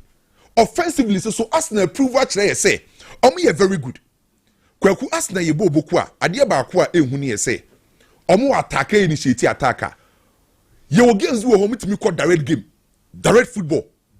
Pass ba ko penom de ato right off for Bukayo Saka. Pass ba ko penom de ato left off for Trossard. Enti wo games bi wo home direct because anytime you want say Arsenal airborne direct football no, games a wo say opponent the fullbacks weak. Enti say wo ko chia Arsenal to say Manchester United. Na Lawson na bebo 3. Na Dalot na bebo 2 a. Say Arsenal for say sa two players no omu dey in Tokro da ho a. Ubon se Arsenal sha say omo board direct games no. One pass to Bukayo Saka, one pass to Trossard. Na omo exploit sa spaces no. Ye wo games bi also so a. Arsenal for say a team no omunya total control over that team na afi na mbe build it up 3-2 build up no enti e ho na abehu omu full back mostly eye omu left back Lewis Kelly no obe drop ya ban finfin na waba be kazu be bend ho na etimi allow Declan Rice na Martin Udiga say omu nko manim na omu nyuso omu 3-2 build up no na omu nhihye adwuma ne from akire ho na omu fam create omu chances enti eto de bia omu use omu passes sequence omu passes combination e make sure say sa passes network omu de be create chances ani wo games ni bi wo so so a ubo say Timber any left back Lewis Kelly omu komani bebre because on person ko create the wide overload enti any style bia no say ya attack Arsenal timi yes ade no kwaku asum nim say ya den a na afi de omu set pieces no omu sa ade ya adwuma enti hwade bi o unim goals na Arsenal she o Premier League no emu 20 eye open play emu 12 eye set pieces emu 2 ye counter de na ka kiro e kire o team a obetimi aye bibia de ahye obetimi di open play ahye obetimi di counter ahye obetimi di set pieces ahye ene na ma Arsenal eye solid so eye stress Arsenal team a work clear structure the Arsenal ye no e kire say omo clear structure without the ball and with the ball and the team be akwa kushia Arsenal e difficult so ba ko break Arsenal team no the only way out for Manchester United kwaku and I'll maintain this say Manchester United be nya defensive solidity me Manchester United enkoyu but dia ba ko am wogidi o Manchester United team nim no say Manchester United offensively omo nya bad obi a watch Manchester United bia no omo ability to create and score. And the Premier League ni eka clubs are omutimi create omutimi she goals a Manchester ka ho enti uko face Manchester United a man fan show trim say ontimi create and also ontimi she goal omo individual brilliance embuamu Bruno Fernandes Amad Diallo say Patrick Dogu form mpokra wasa apeke Benjamin Sesko mu omo players on betima create di ache enti eno na Manchester United problem by problem no mbe ko face Arsenal ni say ye nkura ball na your defensive structure no ebetima contain Arsenal na and enye me wan say Carrick ebeye the same thing or the year Manchester City no the obeye ni say yen contain yen absorb pressure no na yen apply the 5 principles of defense and ebebo Manchester United team no enti say okay omu game a omu ball ye against team my friend say Manchester City a omu timi apply the 5 principles ni very well omutimi delay Manchester City attack no that was the reason why na Haaland entimi and nkabo ni bi na Antoine Semenyo no nkabo ni bi because omutimi delay attack no me expect the same thing so betima yes ade no against Arsenal against Man City ye Manchester United a maintain balance omunya balance defensively ye Manchester United team a na omu defend a omunya abotre na omu mpre omu hu bebre ye Manchester United team omu defend there na won say omunya proper defensive cover and say wo check ya oma Amad Diallo and Patrick Dogu when you saw them as fullbacks and as wing backs but you saw Dalot and Luke Shaw as the fullbacks and the time bia no oma brand friend say Patrick Dogu onu mom na be ma Luke Shaw defensive cover no na Dalot so ama Amad Diallo man defensive cover na Kobe Menu and Casemiro are you close to Lisandro Martinez and Harry Maguire na Mbwemu and Bruno Fernandes are drop it and at the same time omu defensive cover omu numbers behind the ball enti kwaku ade betima ye key for Manchester United say defensively on be sound say the omu nya against Manchester City so omu timinya sa ade ne dia Manchester United betima shocking nipa bebre ba kwame the enim FA United ni City won say time will be a Manchester United by counter attack no ye lethal kwa na mo kwhye but the Arsenal defense no say you weak to set Man City yes and that's way and you weak by so what check here you the same Arsenal defense against Manchester United and Manchester is position in the first game okay so what check here okay even teams are defensively more strong in the Premier League Manchester United to create chances no and the end for say Arsenal defensively more very strong than Manchester City no Manchester United will ability to create na number 9 hono onto aso enye ne Mbwemu as a false 9 and aso nko traditional Benjamin Sesko e be depend on utie de carry kai na e be depend on how we be hu Arsenal team no okay but me de me hu ne say o yusu embuamu na ebetima bo Manchester United. Okay. O yusu na because embuamu no be ma onioma bia says kuntimi emfamo. Say most especially and I'm say Arsenal ne be kura ball no bi ache bia no. Ube hi obi a owo saa anwode no say defensively yen kura ball no betima rane. Say ye je ball no so wa ahoden so betima yenti embuamu betima ma saa de no. Okay. By on paper Arsenal na game na say as favorites. Okay. Kitwe bi over Italy, AS Roma and AC Milan. Okay. Inter edi kind with 52 points. AC Milan with 56 points. Napoli with 53 points. AS Roma with 52 points. And Juve with 39 points. So we check Italian Serie A table na kweku. Say emu ayeshe obi apeso rem into the top 4. Gianpiero Gasperini efri Atlanta koso AS Roma bobo nim no. On said that enya players akese bia by wo manage omo kakra say obetimi de omo compete e dey rem into the final 4 with the Italian Serie A. It is what check Roma team na under Gianpiero Gasperini. A high intensity football, aggression, and omo ye quick e wo omo breaks no. Enya de odi rem. By na ho odi ni nyina no akwakoye players miensa wo mfimfin ho. Manu Kone, Lorenzo Pellegrini, and a branch of friends and Nicolo. Says our 3 midfielders ni who so Edema AS Roma, and omu game eba. By problem ni esekweku AS Roma. Omu ntimi nche team kesi bia wo Italy. Teams akesi ni ntimi nche omu any problem a omu face. Ana unim say AC Milan. The entire season omu nkwan the only club a on lusu away game e Italian Serie A. Ana Masalegri susu team no.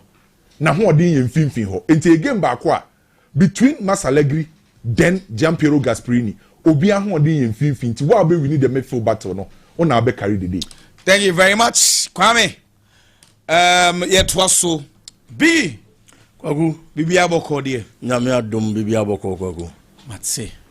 Ghana for Omo Ugateu. Yo, mate kwagu. Kwagu, mame share from Chelsea game no. Chelsea be Crystal Palace. One game Yemudo do not expect to be an interesting game. Looking at these two sides, Modern Mabo Premier League anymore. Chelsea especially. So Chelsea Bobo no. Chelsea has a very big task, especially Omo manager. Your friend is Liam Rosinia. Kwakuni pabia so be fair juma. And also when your opportunity to pay baby na okwa ye juma. Adia ba ko ani patai shepa. Yes, nipa na oba be replace no. Sign anane Modern Motie. And I won our banner over Beshena Nino. Sign I want to so more than Motier. So share Enzo Maresca. And I say Enzo Maresca. Ne no to the barbon say the beda Chelsea team nasia. Or can say. Or befa Chelsea Bobo Kono. Baby ana Chelsea Bobo Kone dano. Or kono. Or make sure say or the biaba beka home. At least not Chelsea need Champions League football. He has given Chelsea a Champions League football because of by no qualifier, Conference League na no more. But fortunately for him, Otimi qualify Chelsea as his more Champions League. Liam Rosinia Babi take over, but Robert take over no nipa do do na ehwe. Amam for her. Said again I want to so the bread Chelsea Bobo Kono. So wintimi nya hwe krampona at least I was so maintaining the already existing status. Ewo Chelsea Bobo Konim. O maintain this status now then clearly. O boa Chelsea Bobo Kone say Premier League no muntimi nyimpa. Chelsea betimi qualify for the Champions League next season because status now ba beto ye no. Untimi mesonte emfa mafom. Eti dia no betimi aye dia boa Chelsea Bobo Kono. Eno na ni pehe. The first game he played in the league against Brentford. And yemom ye den kakade ma Chelsea in terms of play. But so onim Chelsea Bobo Kona enye nwanwa. Chelsea suffer especially when people take games to them. And after when they have to take it to people. Brentford Bobo no, Bobo be a defensive team. But against Chelsea, Nkwamo Sesa Nema, Omu be a game, any Chelsea boy toe to toe. Probably the style of Munim's a Brentford bebo. Ebetimia Sesa, na a confusing coach in Kaka. It is a Nema and Konka and your problem. Against Paphos, you Chelsea. Chelsea share, but Chelsea struggle here because he was taking the game to Paphos for no. It has been a problem for Chelsea Bobo Kono. It is only opportunity now to another gamer. Nipa Hesen Sesanya Bang, and I would day ba Chelsea Bobo Konim Titia. That is what the Chelsea supporters and everybody and so Baba. Fortunately for Liam Rosina, what didn't can share Oliver Glass napping. It was a fair idea about how he plays. Omushiaye. This season, yeah. Abraham Rosinia, a coach Strasbourg. They met in the Conference League. Strasbourg winning 2-1. It's in clearly he's beating him this season. And also Baba Bishian for the second time. Abra or handle Chelsea. But this is in the Premier League. A different ball game altogether. But at least a fair idea about how the manager plays. It's able to play advantage. Eddie Amar Rosinia. Crystal Palace Bobo Kono a problem. The last 10 matches are Crystal Palace abo. Kwaku in all competitions, omun team winning bi. Oma draw 3 games. Oma lose mako 7. The last 10 games in all competitions. And clearly, Crystal Palace now yenimsa last season. No more flamboyant. Omo good football. Do omo defend it. But omo make sure so omo benya the needed results. No. This time around, the Niamantesa. And Niamatico form. The last 7 matches in the English Premier League, omo lose mako 5. And omo draw just 2. Ewo Premier League their last 7 games in the English Premier League. It's in Yaman Koyem from Crystal Palace Bobo. But then again, so we Gina non kwase chinchina Chelsea kwa you might be laughing at the wrong side of your mouth because Crystal Palace players, technical team, and nim. So Yaman Koyem from Mayen, yet me share club as big as Chelsea. It could be the turning point for the club. Looking at the recent poor performances, Abayafem, it's almost having that at the back of their minds. Ebeko all out, no one making sure. So Mubenya the needed results against Chelsea. The biggest problem at Crystal Palace has to do with their central defensive men. Crystal Palace now you nimno, Oliver Glass now you nimno no about the 3-back system. 3-back system na ye hwan na ebo. Lecra Ekahon, Richards Ekahon, and a Magay. And so Kahon. Magay ni team ni mubium oko. But Magay Koye no, omun team finding a replacement. The last game they played in the Premier League against Sunderland, or the midfielder Jefferson Lemar and the back centre backs. There's a problem with their central defensive setup. 3-back no midfielder womb. Clearly that's left centre back position. And Magay Hibo, a very instrumental player. Or the captain for the side. No a lot of experience in Premier League or the Saudi or the Free Crystal Palace Bobo Konim. It was created to crew and also they are 2-1. Chelsea bet me from normal exploited. Crystal Palace they are going to be a defensive team. Omube defend it. Omube the low block. But so why Chelsea so the biggest problem they say teams about low block the Chelsea show more bread. It's a better day na Chelsea team be a Crystal Palace team wakati them open na watimi anya de obehia anso wo game nimo kwaku this is a gamer eye for Kopama and as William Estivayo so mo be operate centrally e de ama Chelsea bo boko no meka centrally in finfin honom na maten ho e ho na sese mrante ni gina. I am saying this because you Chelsea recently most of the time Enzo Fernandez kobo number 10. He is a good player. Me timi gina baby and ka se Enzo Fernandez mo de mon konkai debi. He has a lot of quality. He's been very instrumental with Chelsea Bobo Kono. But about number 10 row no, who she has some low block especially. You need someone who is a creator. Obi obeti me kita ball no one nano. Now what cheche. Now what draw players to him. It's in the defensive setup no money bebano. Who draw players back mienu every the alliance more. What creative space any opening. Now other teammates na from e dia year juma now the results. Enzo Fernandez is that kind of player. It's a bit he will be to say Kopama. Kopama is doubtful. It is a game for William Estivayo. The kind of spark I call the bar Chelsea Bobo Konimu. How good he was. Na Shasiano. It looks like saying in recent games, probably it is because only a lot of game time. And then home. But most of the time, the little opportunity he gets for Chelsea, Akwadani Chelsea a lot of quality over to me about. It is a Kopama fit, not Kopama available. This is a game for William Estivayo. I was all started. No pretty centrally because midfield now Crystal Palace there, but any week. So who could share them Martin? No Aqua share will use her. Definitely it is a midfield a very tight. Never difficult to the Amobia. Omo Mobema that creativity into the Ama Crystal Palace. Jeremy Pino. He has a lot of quality. Ewo honum. On Brent Johnson, the former Tottenham man. Last season, Obi who performance. Ewo Tottenham. The man who now go in the more win the Europa Cup finals. So he also has a lot of quality. This is a man team you know. About the double number 10. Clearly, Ubenya Enzo. So Obema Kaisedo that support. Oba Kaisedo Nkwa as pivot one. M1.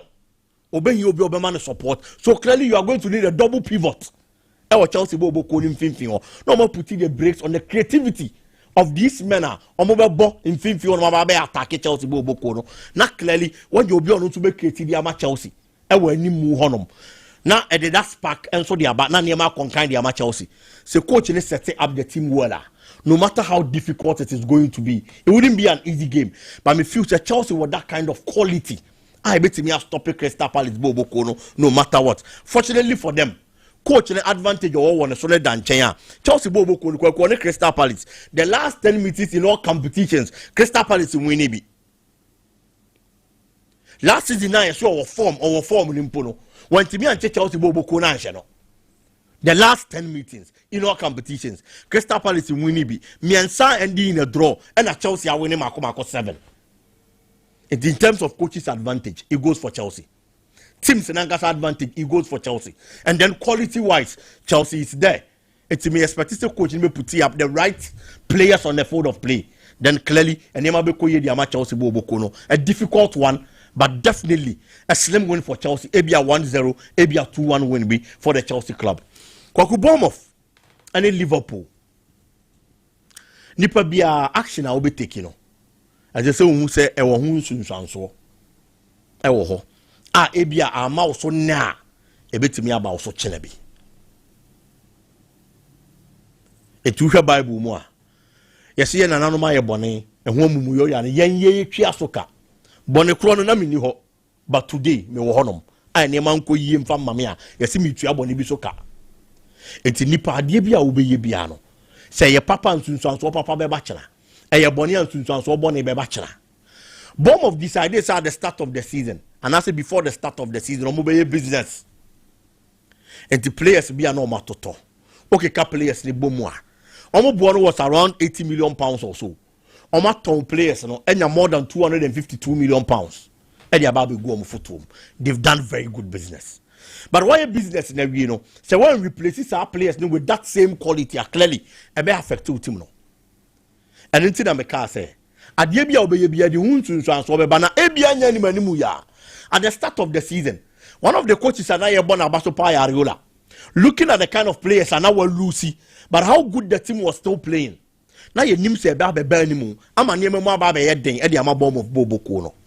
I am saying say niam ma ye den de ama mu because say ora na nsen a bomb of matches a obokwa ku niam nko yie kra o. The last 13 matches e wo Premier League ni mu a bomb of Bobo Kono bon they've only won one. The last 13 games e wo Premier League ni mu they've only won one. That was against Tottenham. Omo winning against Tottenham we no. Na nipa feel say at least say what 11 matches at so na untimi nya win. No we be share team to say Tottenham no wa share there. Then that kind of momentum we be here to play the subsequent games. Ashasi ya eba. Enti niama aba be sesa. E di ama bomb of Bobo Kono. Now the next game he plays here Brighton. Okobo Brighton no asa kwa akobo draw. Enti si wakobo draw there. Afei atwitwi nipa adwene kwa tie say na tese ade no kra no niama nsesa yo. Because after getting the win against Tottenham, and then you feel that Niema Sasano, or Massa so aqua draw against Brighton, then clearly, and Niema Sasai, and yeah, Papa Bia. It's the decisions no mu take here before the start of the season. Players almost told me more coy, a fee and a bomb of Bobo Kunashasia Otia Soka. Since the name Kosona Niaman Koyin and Finfi on Aquaku, the best player so far this season, Antoine Semenyo. Ono so was out on the number Manchester City Bobo Kono. It's in the team now a weekend. Na niaman ko yem fam man no. Omugu so mu weekend team no because they feel they are a selling club. It's yenya quality. Na sika kese aba no ho a. Ade na yen to no man nko na yen sika no mfanto na yen fanye bibi foforo. It's ono so ko. Aside that, there are other players that was scored more quality and almost supported the efforts of Antoine Semenyo. But as we speak, Ebinuma pro ma free team limo. Ebinum so you doubtful. Obi to say Justin Climate. A lot of quality. Abrante will be. But this time as we speak, Abranti ene pra enya possible say Liverpool game no betimi abobi. Aside him, obeti sa Tavernier. Open one of the players I know so man numbers pa. And they complementing the efforts of Antoine Semenyo and Abranti no. As we speak, Abranti ene doubtful. I be a day so obeti akani bi. Going to face Liverpool, who may see these players coupled with poor performance this time around, a better than the amount. Me jitum say Liverpool boko na nkasa na niaman shedan koye. Bia sa this season e broso. But Liverpool let me arian kakran na enya nimpo no. Oba be da fourth e wo Premier League log ne so. Liverpool the last 10 matches. Liverpool so abo in the EPL. Liverpool in lose CB. The last 10 games. Liverpool abo on lose CB. But unfortunately for them, we're winning 4 and we draw 6. It's unfound say on lose, you know. Wins and Lawson over the last 10 Premier League games at Liverpool abomo. Again, another idea about Liverpool team and say draw 6 now when you know. The last 4 matches our Premier League ni and in a draw. It's unfound say drawn games at Dawson. But the last 4 matches and a wins and kwa. And I can draw the word chira. You can be confident that Liverpool team and swap it. Almost about the narrative. I am who they are forming this season. But the last 4 matches they have played in the Premier League, I am in a draw. And some of these teams are Liverpool no more draw. No. And your teams are not expecting some mobile winning. Burnley no, Leeds United mo. These are not teams who are strong Premier League anymore. But Liverpool drew against them. But no. Clearly, the performance of Liverpool and the Bournemouth, no, Liverpool they are better at a Bournemouth Bobo. Eben and Liverpool may say the services of Konate. Another problem created. Liverpool Bobo Kona Chironum. The Biamekasa, there are positions in footballer. Yeah, the question is understanding neighbor. The kind of understanding and the partnership. Konate Van Dijk, Abiode, Liverpool Bobo Kona Chironum. Baku and Lucy Baku Chironuma, it created problems the man. The last game, Joe Gomez Babi Shemu, none the performance and in your bad, honestly. But can you be confident? So be consistent with that kind of performance for Liverpool and he's one person I don't trust. Liverpool the only advantage that Liverpool benya and say Mohamed Salah back. Yes, this season, on also Shadam finding a spark in the rhythm. But you can't convince me that Salah need quality or the carry Liverpool team on his shoulders on any day. He's that kind of BBA TMC player at any point in time. Or bet me the magic creator they are Liverpool. Fortunately, they have Ugo Ekitike, who has been their brightest spot or one of the brightest spots this season. So much like former womb, superb. And say, oh shit. Bomb of team now. Position as almost like Bebo. Those who will be available on the hand down for bomb of Ebinum to the hot. Kwaku Tyler Adams injured. On to me more game maybe. Until in fin player back one also ya Jumama bomb of no or absent. Fail no more play another player and another Baba Shahonum. Until clearly Liverpool team liberty me and day. And so and when they take over the midfield, clearly Liverpool is going to win. Another difficult game for Liverpool. Looking at baby a bomb of Ginano. I'm about person of the Liverpool best to start the narrative. But per the last 10 matches of the Liverpool team, the performance they have shown, Makasa draws those whom no crepa. Name clearly. On Lucy and Nkwani, they have some sort of confidence because they may be buyer. Near both Premier League in the so and Liverpool Lucy. It is a and it's a from loss never your draws and a winter. Then clearly they are trying to Liverpool more than mono pija and then only by a day they are bomb off. Aside that, we Liverpool Bobokona on also Sonny bomb of Bobokono. The last 10 meetings between the two, bomb of are winning just 1. Liverpool are winning Mako 9. Draw cramping.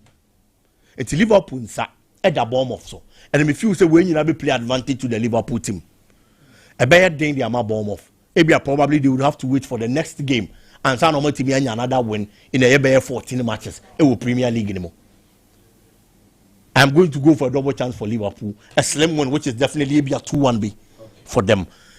Kwaku Arsenal and Manchester United no. Obia Sembia or Kabia just because of the performance of Manchester United dynasty in the last game they played against Manchester City Bobo. So you be about Manchester United the entire season.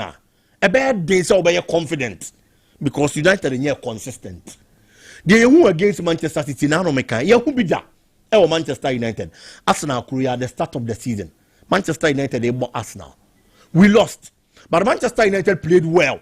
It gave everybody that kind of confidence. They say, United, not just said this season, Manchester United, but we are seeing the sign of United banning about one big game. No one a good win. Now convince you the subsequent games they can't play.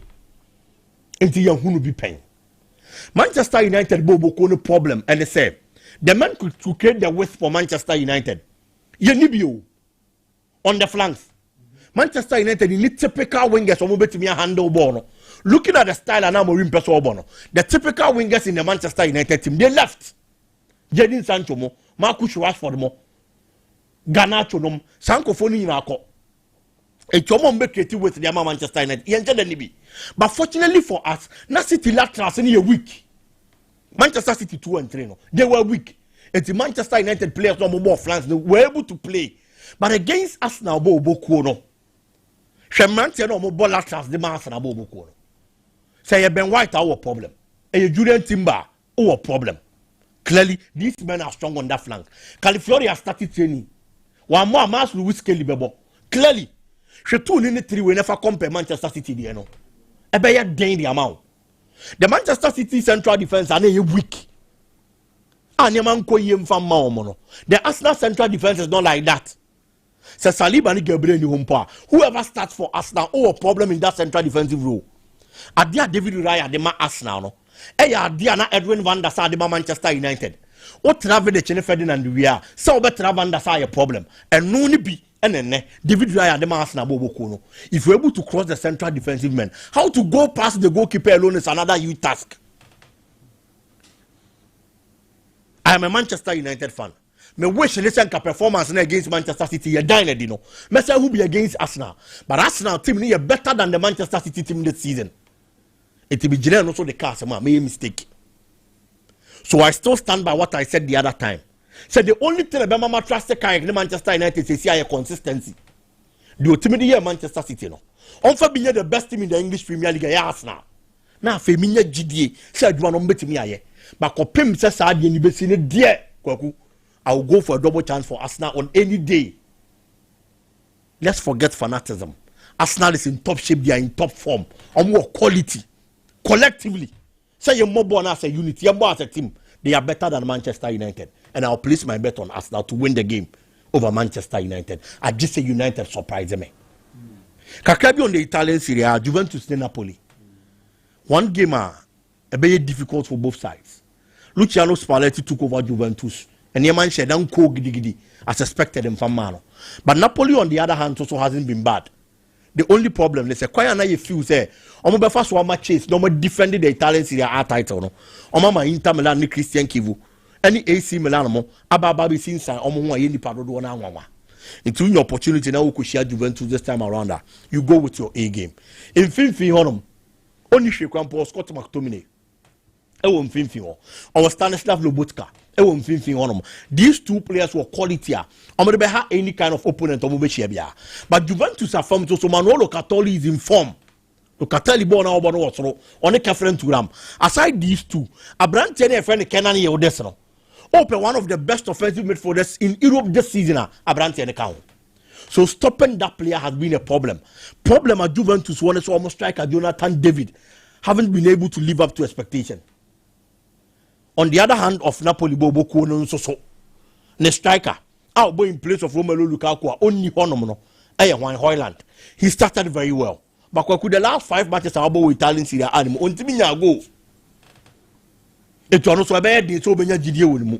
So on to the goals be ever on board the Ama Napoli.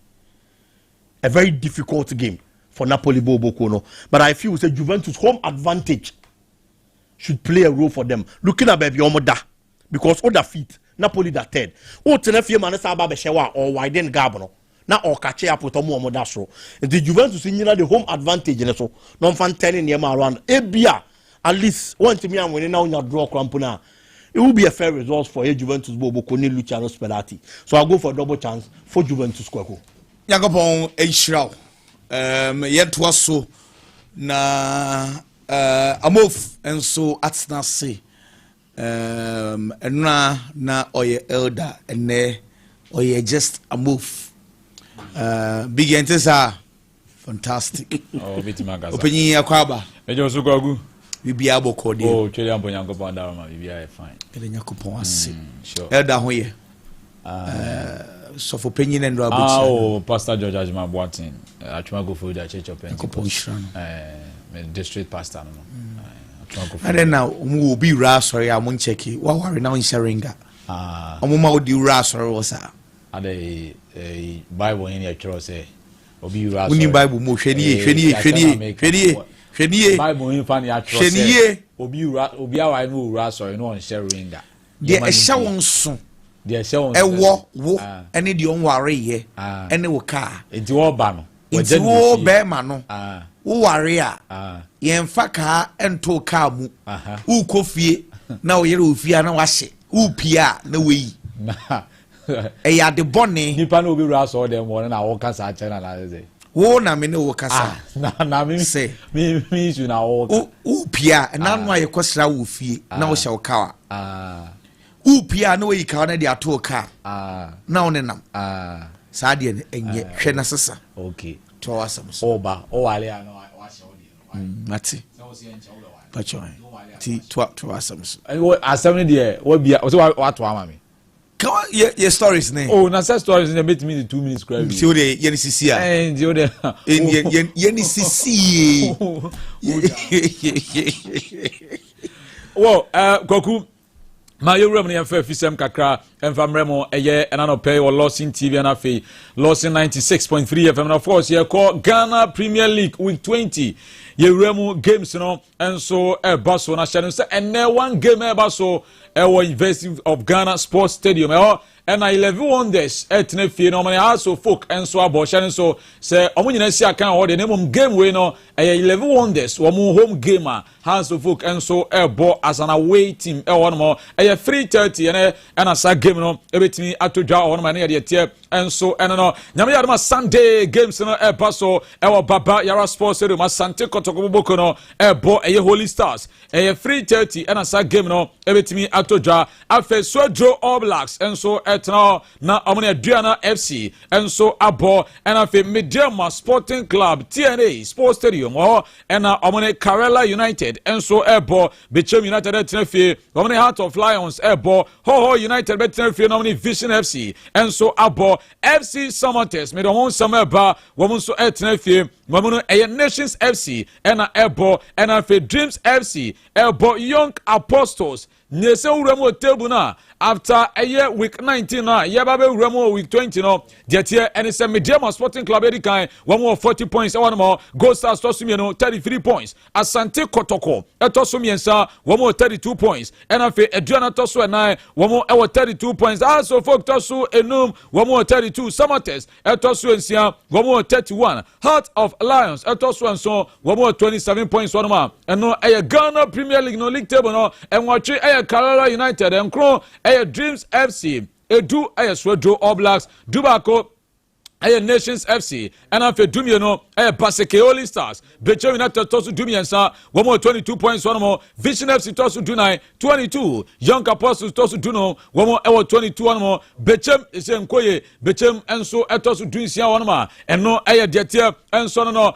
na maminka say Baseke Holy Stars ga Kent what the mame the last 5 home matches Kogu omo enso entimi elusubi ni nyina no omawene enti nkrofo se no omo form no ko Ghana Premier League na start kakra bana mede no se Baseke Holy Stars womo en 5 home matches enya dia womo nso etimi afa defeat wono ma eno de etene no na okọ Samates nso a wonim se ne Central Summer Boy a Boy Junction dia ene womo nso no awuram wono ma mepacho last 5 home matches omo CD go Shannon so Samates Summer Boy in Central Sports Stadium na in Central Sports Arena womo CD go womo last 5 home matches womo so etimi abo enso eno na yewramu ewaye coaches no dia post match saudo no ne abaso na se pre match saudo no enso etimi abaso na the tense Didi Dramani the press conference no wanya ye na ene yekobusa nse Didi preparation ben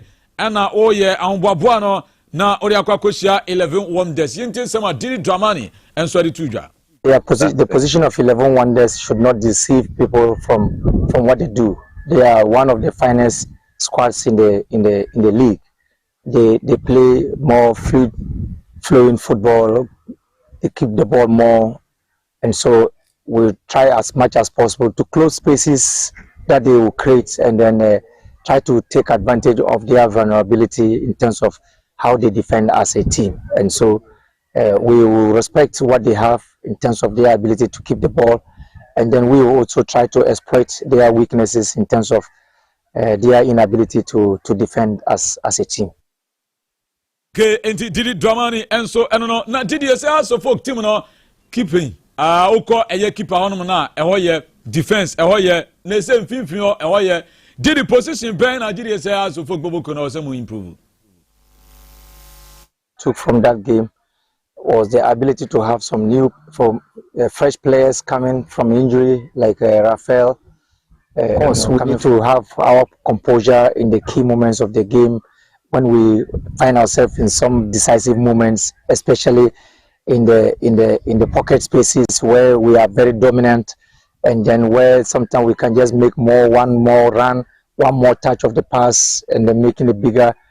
A chance more open rather than playing on just opportunities. I think that we have been very, very dangerous in the final third, but we need to improve on our composure, and then on our decisive decisions in that moment, and not think too much and just play what we see. Okay, now did it Dramani? That was for the Tiani say and they bo. Ediatia 11 Wonders. Nano Daubotia Dreams FC. Why you Konya her teams nina? And they a comparison saying Abeka Ediafa these two teams. Very, very a strong side. I think 11 Wonders is very, very a strong side. Devoid of their position in the league.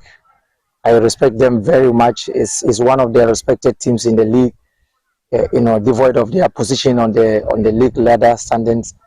They play without any pressure. They are free to play. They are free. They are not afraid to make mistakes. And teams that are open to play, they play very well. And so it's important to respect them, but still to bring our identity of trying to press them higher and trying to win the ball in vantage positions, and then taking advantage of their weaknesses. Na maminko George Parkway play Adema House of Folk on so akasa erafa game on 11 Wonders ebono na approach Ben and a George most players no mo dey call game we say mu. I think the same way they are coming in as a deadline, the same way we are also going in as a deadline. So I think it's a very important thing for us to get to the top and then to keep our focus to the dreamland. So I think it's an important match for us and then for everybody. The expectation is always the same when you play for a big team like Accra to football. The fans should expect what they have always been expecting. That's taking out the maximum from the game. And some George Parku area to Ja Yemfro and Ibrahim Dango. One also game na pass against Nation FC. Na the 10 year na Yabisano say win way ba. Dien and a beye abua a yemutim a Mediama Sporting Club. And to win away in Tema. So definitely give us a confidence playing home, and we are preparing very well, and we take it as a normal game like every week, and we hope that the boys will deliver for us. Yeah, general, na say Mediama Sporting Club. Dia team selection ababa be den e dia ma. Ye nyina tintan ehu a ma headache. Ibrahim Tanko. And they all know it's all about performance, and any of them who play is doing well. So definitely it's giving us headache as a technical team, but I think it's a very good for the team. So we hope that they will, be competitive like that in every week, so that we will have a best team. And we had the tier and so no Yamuramu Ewo Kumase Asante Kotoko Wamu Ewo Komani Baseke Oli Stars and Ebo Zito and so Akasa na Zito Yabusano se mentality ben and this time around or the air core gamer only Holy Stars and so because we need to win this game seriously. We have to take this game seriously, both technical and then the players themselves. Positive attitude and win at all costs. Yeah, and so I don't know. Na yenramu say oko kotoko anyone na donzo opoku and afi Albert Amoa and so aba zito say no ade animu no headache beti utrimu be pa say o selection o be ko ne say will definitely show me what to do. So I don't have a say now. When we go to the training will decide what we have to do. That's why we trained. Yeah. And don't forget, it's about telepathy. The one you pay and then you get your result is the best. So I was Zito, one so I want to be mudia. Na obeka Zito nano da enreya ena eye kwame na any biggie discuss says Zito onyanteria Zito say oba Ghana ha ope the best players are Asante Kotoko anything biemu Asante Kotoko yentie Zito type of players we are having. I say we are having the best players in Ghana. They only have to team and then change the mentality, and you see the best out of them. The Ghana had the Asante Kotoko and all the best players in the and we and some Zito and to jay say title no mediama kwana timu eko still na Zito mo GDS with me akache up Mediama Sporting Club. The marathon race, some can start well, and then there will be a time when the gap is reach a certain stage, then you can give up. But this, me, I don't give up till it ends. So we are still fighting for it. So I fighting say nay title no yebetimi age ewono ene de ten no Kobina Amisa coach Adama Bechem United on so kwa kobo e de Heart of Lions kono so akasa anboboa Bechem for omoye e de Asia Heart of Lions. I think we are preparing very well. We are focused because of the defeat that we had it at Masaka Holy Stars. I think the defeat have rather gingered us to the extent that we also have to do our best to also win coming Sunday because it's not going to be an easy game. It's going to be a difficult game for us. Okay, give me the ebeye dinye papa eno ya de tie enso eno no na mesa abagana Premier League ni so nemo mamefa we entwam NS boss ya ample for Ankara kokko de atoja no chem se nyame no nukrani se ohwe Moroccans for no pa infrastructure sa wo do e course ye hu bie na oko South Africa oko eye Asia Europe eni ba bia na ojiri se emaye ni hukra wo say with years to come no Ghana yenso yebedru on no na ojiri yese se yebedru on dia sports fan no eno ene kwan no yenti yaw ampofo Ankara bro ni City Sports edi nkomo. The discussions and making sure that we go through the mistakes of the past. We're always wiser when we look back and see what we did or did not do, and I have very experienced people, institutional memory to help us and guide us. The National Sports Authority, certainly one of the biggest headaches, challenges we've had in the past and continuously, is to be adequately able to resource federations and associations. So this certainly would be this certainly is a step in the right direction, and most definitely federations and associations would now also have to raise their game. It's not about just applying for funds and it will be given. No, you need to prove and justify, and certainly we'll have criteria. We'll have, you need to meet the requirements, and it will be revised, reviewed, and as I said, the caliber of people on the board would tell you that every federation and association would have to raise their game in order to access the fund. But it's not just for federations and associations. A bigger picture, obviously, is Ghana in the next 10 years, 20 years, looking at the examples we shouldn't be ashamed to look at what the Moroccans have done, what the South Africans have done, and what the Asians in striker Feza Chawate wanya akwakopiemu our Albania club ye from FK Billis in this area wamo ereshe abrantene war eno eyensama efri Nations FC wamo so asoye eba na oko Mediama Sporting Club Kingsley Brae ene adia wamo so atwaba eyino se December nyina player ne modern ball enso ekon kan no wono enene akọ ede amano nemo nhyano so se Mr Tissue enafe Unisex Boutique wamo ena afa sa Mediama eye player of the month no hoka enti yemo abranta ye fan eye Kingsley Brae enso abaswonoma ene de tiano no na ene coach Otto Addo enso bomoden akwakosra mrantem no Edmond Beidu wono esina kan Edema Salzburg enafe abrante fano eye ajete no Jonan Ajete ono ewo Barca nano da Okoyopa League game eba so a FC Basel and Red Bull Salzburg ebo no na Otto Addo enso ewo ma okosra mrante no eno area tie enso eno no na on that no mami na memfancy ne mum kokuma memfa birthday we Kent birthday intwato happy birthday to Aisha Amidu of Eye Trade we every ukunu Kwabena Bodu AK Amako se oba hima in fact ene nyankopon onhyiraw na onyo kesenti happy birthday nti on that note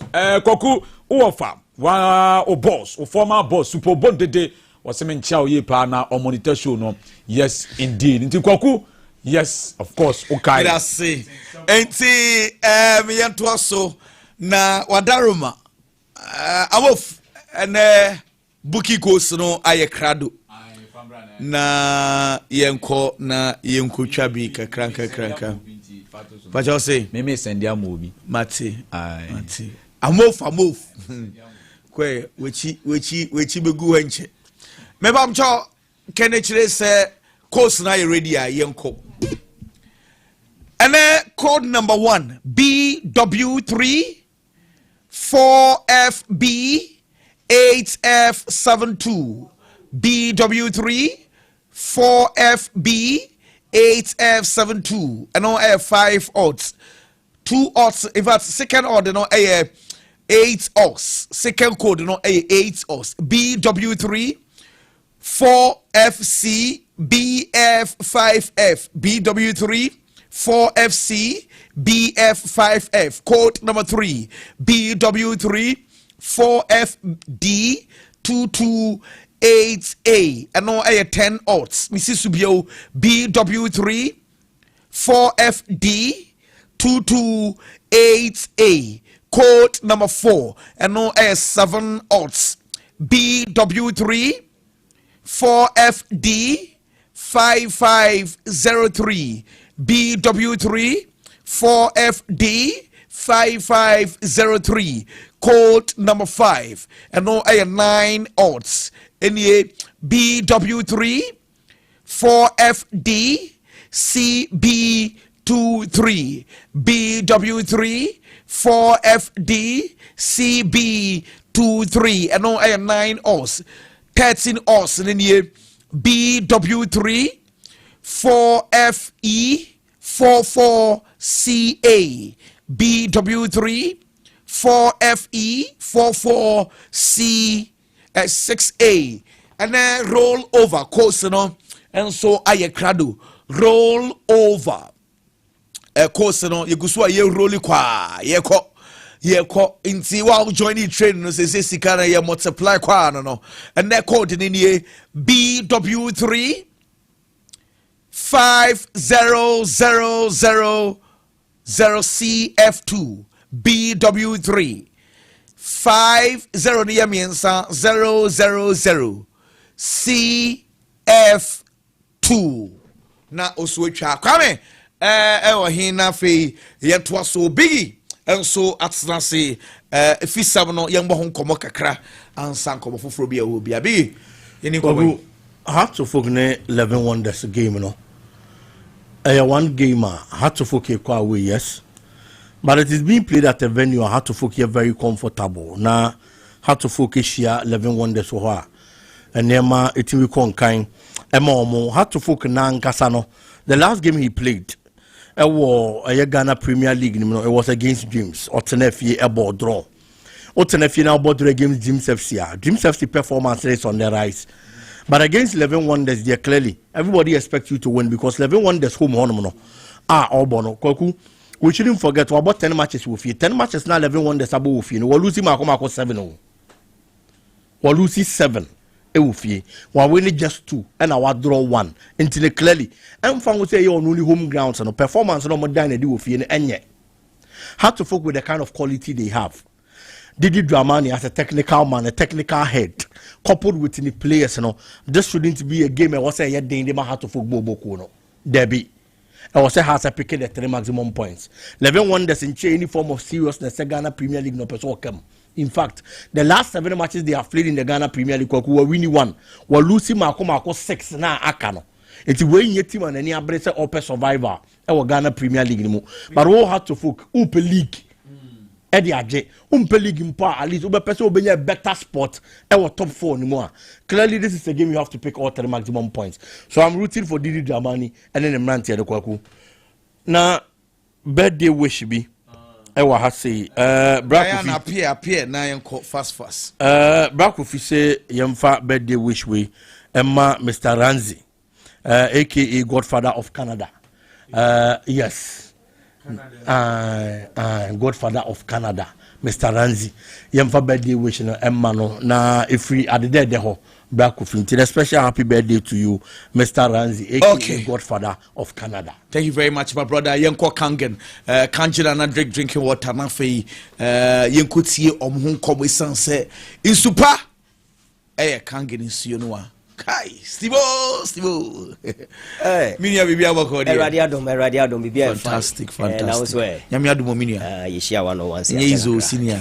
Ache. Yakopo unshirawo. Yentwa so senior. Ye the radia se na echifo ye mama kwa ba na ye kanfo kanje na naje drinking water e dia mamo. This is the water of the nation. This is the water of the people. This is the water of the countries. Kanje na naje drinking water having been in existence for over 50 years now, and Ghana hano munyamiadom by the Kayan Ketsi of Kangen Energetic Water Limited no yede aba na ye ba yemre no isa enti number no ye ba ya na wafa number ne tempa so ebi owo question bi bisa o wasem bi bisa na wafa number ne 10 na wafre make say ya na wafre because ano pay ya no deliveries no koso cars no move out omo ye major distributors no edge omo de ankran so je omo de sorry any nyumeku ahodo omo je dispensers any ade ne nyina no ade cars no ko out enti free number no na place wo order no na anopay won so won san kan wo de number no 0241 449191. Say oh share social media na say oh share ewo TV no so numbers no really ewo squeeze back no so obetima pick any of the numbers no wafre ana so be send WhatsApp message o dey send hi na bisa say Kangen water any nkomo ewo WhatsApp no so ye be respond ana so be free direct ana so be send SMS and also eba ye be share na yafa na ye ni edi nkomo na ne ma akonkan ye pa say na tie enti adopen ye meka wasem the need to switch to Kangen energy drinking water na ma obo ho ana ne nsa etaye ne titriti kakra na wuti epae wo ho a wo ye adwuma kakra na wabre ne ene ne ekeka ho enyina sa ne ma ne nyina no obeka se bia na den ene yare eta ni pedua ne sa yare ebeta ni pedua no se niam ekoni pedua no no enye no ma ni pedua ne pa yare ebeta ni pedua no nti ye ka se nsuo eye nkwa nsuo ye nkwa sanse onom a enye nsuo bia nso ene wo se wonom eye nsuo a eye nkwa ye nsuo a ebo ni pedua no a eno nso betima hye na abo ye pa nti bomoden se unsa beka Kangen energy drinking water no ebi na nyama akonkan ye ka Kangen energy drinking water they mean was the need to switch to Kangen energy drinking water and say this is the ensure ye kan wasem we 1 liter mako 6 ena pack no eno no ebema wo 30 Ghana cedis pack no 30 Ghana cedis ni 500 ml no 2 ena we baako eno nso mako 12 in a pack go for 30 Ghana cedis na yewo efie ahodo ene musuaku ahodo a wo mo no de wo no ma for the month or placing the order no every month or 30 packs oni ni fie nyina wo no placing the order every month no be 20 packs ɔne ne fie nyinaa ɛno na ɔmo ɛnom na deɛ ntia nipa dodoɔ na switch de ba kangen energy drinking water ne sɛ maka edi kan kangen water ɛyɛ purely alkaline water yɛka alkaline water yɛkyerɛ mu a nsuo biara wɔ ne potential of hydrogen ɛkyɛ etwa ne tia ɛka ne pH no na regular water wɔ ne pH regular water starting from 6.5 to 7.0 and yeah, regular drinking water. But kangen energy drinking water no any regular drinking water. Mika regular drinking water. Na mika insure the pH no started from 6.5 to 7.0. But the kangen energy drinking water ne wahano and no o test ya unya color blue. What they call pH scale no so blue no ejina homa alkaline. Inti alkaline water no no ejina different category and a regular water so ejina different category. Na the alkaline water ebe ya ma no and say any other water wunim no na alkaline water nkyerɛ sɛ yɛ aduro na mo deɛ kyerɛ ne sɛ ɛwɔ ekuta minerals ɛwom afei nso ɛsan so ekuta ɛyɛ high pH anaasɛ potential of hydrogen a ɛboa nipadua no ɛyɛ 7.5 to 8.5 the potential of hydrogen to wotɔ kangen water wobɛhwɛ ho bo sɛ pH no egu ho now pH no say ya twerɛ wɔ ho na wo pɛsɛ wo test USA nsuo no de ya twerɛ ɛwɔ label no ho sɛ yɛ pH no yɛ 7.5 to 8.5 saa na tie a wobɛtumi ato nsuo bi ne ya twerɛ ho saa na wo test na wo pɛsɛ hu sɛ de ya twerɛ ho no we ɛyɛ mo no yɛ nte so kra ma mente so bi na me nkyerɛ sɛ ne kangen energy drinking water no ɛtie we ɛyɛ yɛ friend sɛ pH tester we ne yɛ de testing na wo test na wo nya color yellow a na ya twerɛ label no ho sɛ pH no yɛ 7.5 to 8.5 a na kyerɛ sɛ ɛnyɛ saa na tie enti sɛ ɛyɛ alkaline dia o test o so tumi nya color blue anaasɛ color ɛyɛ purple na we ɛyɛ pH indicator no me de test ama wahu ne enti a ɛsɛ sɛ wo switch sisi a wo fa number no na wo frɛ na oba kangen energy drinking water now pH indicator ni nie me de ɛso mu a ewie a ebesi o na fe wahwɛ the actual color of ɛyɛ nsuo no wabra yɛ test o test ya na you see you realize say the way it gives you color blue it gives you what color blue ebi also a test ya it gives you color purple that tells you say we no alkaline water purely alkaline water na medical can say nsuo de o test no nya color yellow and say color orange I say acid wom but kangen energy drinking water no acid bia enim that is kangen energy drinking water this is nsuo sa wohwie edigu adiem na wo connect na current bulbs a you use you connect the electricity cry timi eso bulb no kyerɛ say ekuta electrolytes and that is kangen energy drinking water edema enti de enti a amanfo no kangen water omani gye ho na dodo na switch ba kangen energy drinking water no because say one alkaline water two onoma ema moja etimi di afusane ententem anase kama ema o blood cells no etimi move kama ema blood cells no adwuma that is kangen water enti anope fa number no na frɛ 0241 449191 0241 449191 obetima send ye WhatsApp message anaso obefre SMS si a ofra ebeba na ye ne edi nkomo na ne ma akonkai kama edi amount now kangen energy drinking water no say obinom na oyobi an ne nsataye ne titriti ya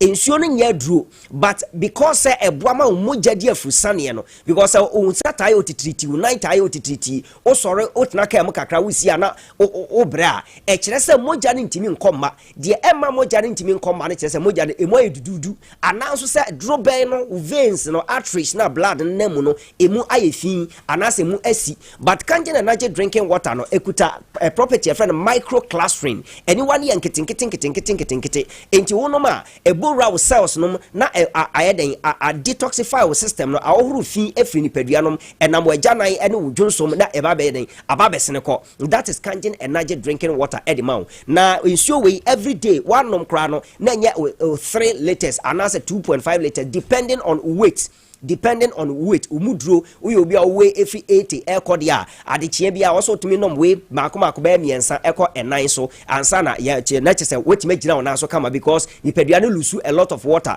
ewo during day activities no enti kangen energy drinking water no scientifically ya a lot of illustrations a kire senior etie apart from say the pH indicator no air test na wetima hu say kangen water no purely alkaline no ya sanso attest the ORP the oxidative reduction potential mo say e contain antioxidants the entire say corner apple more and as we atosode more no because of the antioxidants no na kangen water no so no negatively charged that the ORP meter eshima read negative figures and no che say e contain antioxidants inti bomodin na emfa eni agrokra ade a pack no 30 Ghana cedis per one otono as distributors major distributors no kra no moba ye de mamo less than 30 Ghana cedis se na bia wonso koton a wonso obetimi enya mfa so Ghana ha region bia wo bia kangen energy drinking water na ebi wo ho nsu a obi atimi nom uyo pemfo abofra wo pani obia etimi enom sanse purely alkaline water ebuama ni pedua no ekonkan anope fa number no na fresh sia na yenje wo so office na ye ni eni nkomo number no 0241 449191 sa wo hwe TV a number no e screen no so obetima a screenshot na wa pick no afre hri sa wo tie radio so a 0241 449191 0241 449191 Kangen energy drinking water nsu a wanka so betima make research about it o dia okwa go and read about Kangen water okay for smartphone now Google about Kangen water international brand enti wanka so benya a lot about the Kangen energy drinking water Dr. Henrik Otto Warburg German physician or discover a friend cancer or concluding a research by saying say cancer develops in acidic environment and what you say cancer and as diseases cannot thrive in an alkaline environment so we need peduano full of alkaline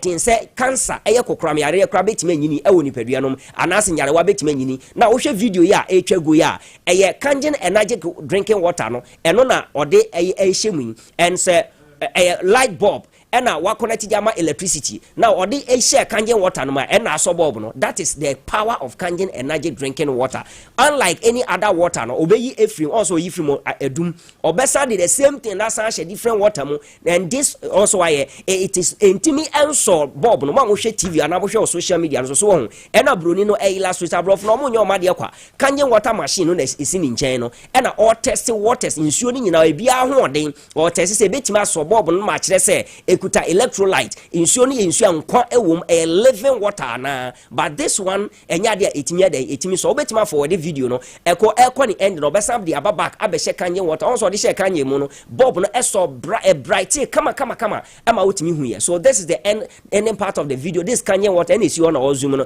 Kangen water Kangen energetic water energetic yi no na down no si no or the share was the way bulb no aso a bright kama an illustration of electrolyte what Kangen water no enti nsuo we no enya menkase nsuo bia ye nsuo bia wani dia odu be wo nsuo bia ye nsuo but until say be wura oni pedua no djuma kwakodi oni pedua ne be kire say nsuo bia nye nsuo sa ponkyere ne wo so oto nsuo hiem no say ampa say nsuo bia nsuo mugu ahodo enti Kangen water no enye nsuo ye ba ye dia no kekeneka ye demonstrate ma odu wani hu ama hu sampa this is the water to drink. This is the water of the day. Now, yeah, Ghana are fortunate because energetic water, it has been Kangen water, it has been existence. We this year 2026 51st anniversary of energetic for, but Ghana by shall say produce and chair, but still your boy home all the 16 regions in Ghana Kangen water aqua could do honoma a free Kangen energetic water limited or Kumasi Brema UGC. Enti baby I want ebia unim say bi wo ho anase bi ni ho friend number ni sisi our office o friend numbers na wo screen so about office e be direct o de ben no obekwa akoto de wo se deliver man so no e de be bro free number no 0241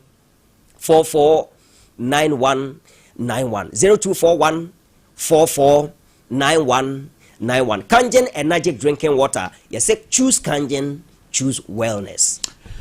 My brother Nyakopon onhyira ye pa ye twoso na yeren komo fofra ewo ho edi abaye next program enso I ready nti ebusafo beda mu nyina mo ase Nyakopon onhyira mo nyame adomu a ajuada anopa 6:10 ye besan so ehia na mitina mu edema boss player King Eben ehia juada bye bye MCR.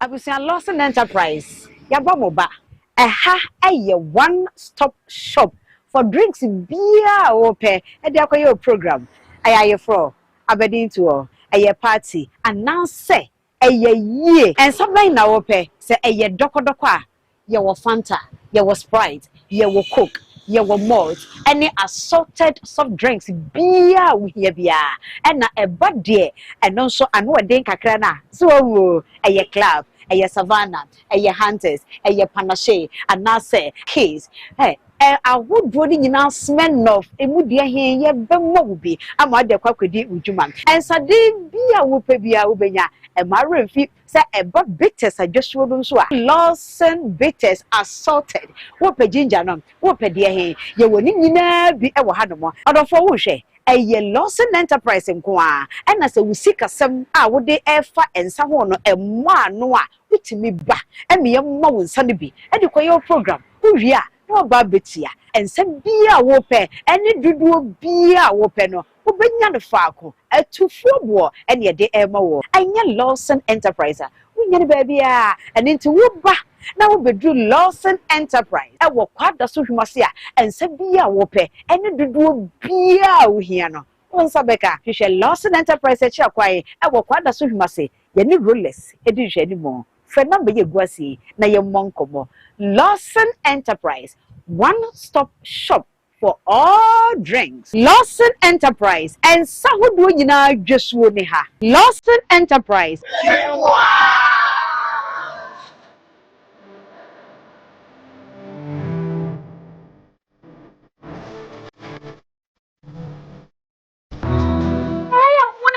Tell me the tell you. Me want what this say na me say akofa pani. Hey! Kwati adawrumo, me yonko kwati. Na adawruma. Enu anwumre wo ye aduane asori wura dem na me fefe me se adabo no. Ana kwati ebere meduro. Eduro de bere me no say Lawson heba, Mr. Na me sisi me pechi. Ene me ho na matwetwe me. Ene me kyese madwonku, ene me sei. Na de na won kan me do futwa so. Empre ho, enye no nko. Wo de Lawson heba ointment. Me sisi, me kotodwe ni me pechi. Me ho na me yaw. Me ntiwa na etwetwe me nyina. Me no ye di Israel. Eko, me benefit ko mu yaw na na ha no. Ono bie no. Eko, na malaria ne de etuase edekudi. Lawson Herbal Clinic 0242 133 577. Hwese wa malaria test ansa na wafa aduro yi. Enya ma apemfo, emma warema wo manofo, ene mofra woni mfie dumienu. Lawson Herbal Mixture. Any Lawson ointment. What's it die? FDA aje ejwede nkratoi atum. Ana ye. Who me say? Mo ye fantastic. Say je, we in charge and kasankasa. Lawson the layman capsules. Amma sisi no kotodwe ma ye den. Nana. Wo ni yo. So Lawson Lotte Mr. Unless you I'm always what if you want take your feet to come so I say for semi boom round one. Lawson Lotte Mr. Lawson Layman Capsule. More your bem. More your nana. Lawson Lotte Mr. Lawson Layman Capsules. Do you know what you feel? Delay man capsules and men din fedu watch de kronkwan eno and a law care mixture so apemfo e ma woman nufo anyone na woni fedu watch nso nka ho FDA aje edwede nkrato yi atomu.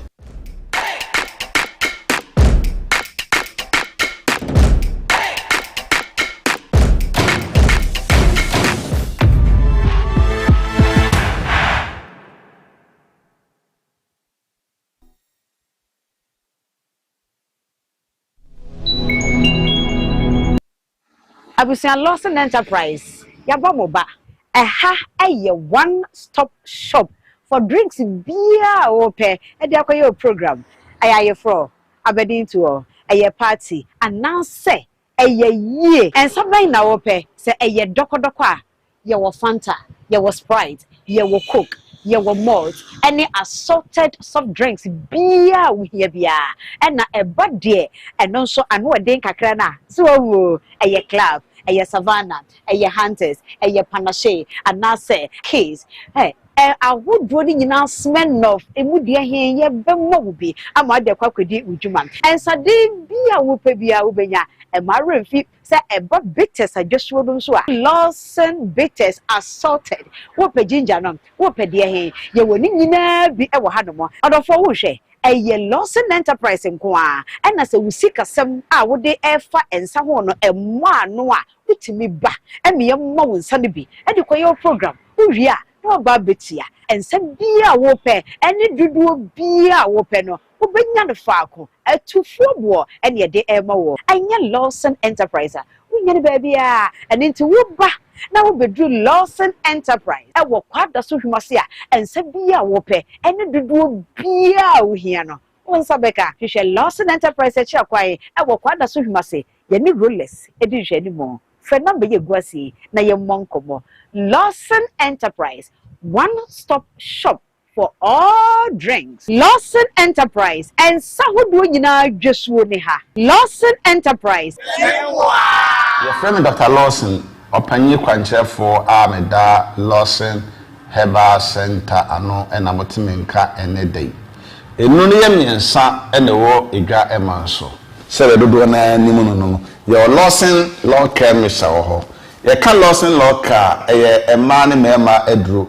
Mechire enam ensayare edru aye tatafre a wo yoba ana wo ye bema na se onya infection ana enam ensayare bi ti say white ana gonorrhea ana syphilis a we ni edru a betimi aboa wonnom a ekọ emmabiem ana wo bema na dwunso mogya wo so dwunso no bema mo hyehyew emu kekaw emu ye wo ya ana okọ ogya na so a wawie no enso fitaa bi se be ochim na ifu bema eba obema afon kra ye keto a mfutuna dawroma ebi o Lawson Lawke onuma mbe edu aye kama amwani age sanso na ye Lawson Herbal Misha ho Lawson Herbal Misha ye ka Lawson Herbal Misha malaria do tatafe ye ka Lawson Herbal Misha honam ye woduru we na de obubu dem a wontimi nante kura no onum 10 bottles no asore dokita poma onum 5 bottles na atom ne poma akwe na sisiyade ne de komo sisiyade kura ema Lawson Herbal Misha obi oba ni Lawson Misha bia honam ya wan kasa de ohudu biem to be o ya adwuma de bia ebia Dr. Lawson bi ho adanse ama Lawson Herbal Misha delay man capsules said we are make ho asam me mpese me kasa ache wo ho esan say me nubi me na me di wom every 18 years ekopum nkokwa wan fie so de we ye bema wo no ho kan ikompa so so the boss wa na ho esana pa ana 1 year wutimi no ho kan ni nada edra me Dr. Lawson metime di ho dance ya kyerɛw ewa anigiem ene akukudrom ene ahofamam eya dra me dia badwa so a ye fe no Lawson delay man capsules Lawson delay man capsules say delay man capsules ameka ho asem we kum ni ebi wo mu bi kokro do so ebi wo mu bi na ye say nwe we ya ni nyina say kum ekuro yawa ewo ni paduam we okuro anawo ya eduam okro ebi wo delay man capsules ni mu bi eto be man ekuro anaye ebi kuro abema we ni adu ebe kum sa ohaw ni nyina ekuro na aba osisi nim ena ontimi no ho kan ni na ana se wo de pause wa na ho esano wo bo no de si no ama no ho anya hakra na wo betu yo na age e ba sa ko ha oba no ku oba no ho hu mu eti be la bia wo hwe mi bia pedile man capsules ni bi no e no ne adura wo no betimi aboa fa Dr. Lawson me number no me si adura no ya to peti be bia be ko bia wo benya bi ato anom me number no ye 0242 133 577 0242 133 577 and a second number is 0248 61 99 99 0248 61 99 99 bedase dasene Dr. Lawson mesanu esia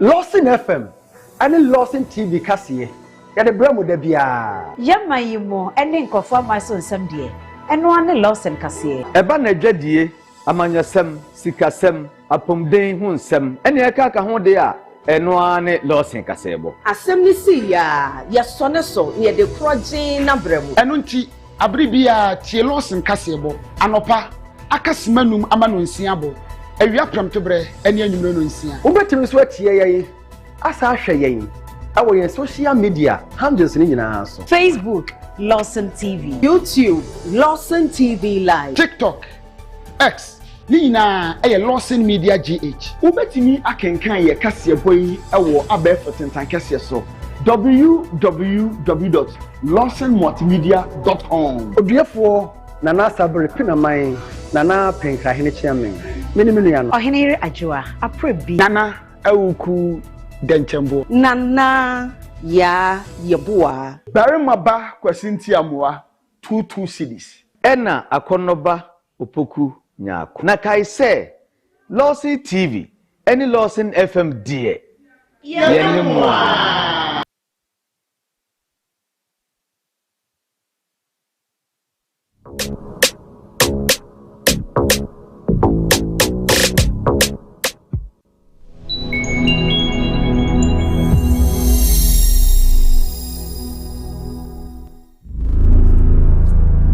During the long-held tradition, the burial of kings concluded with the beheading of the soul. The soul was believed would serve the king in the afterlife. This was the final initiation of the Asafwache, the leader of the warrior hunters. This warrior was fearless, ruthless, and she feared nothing.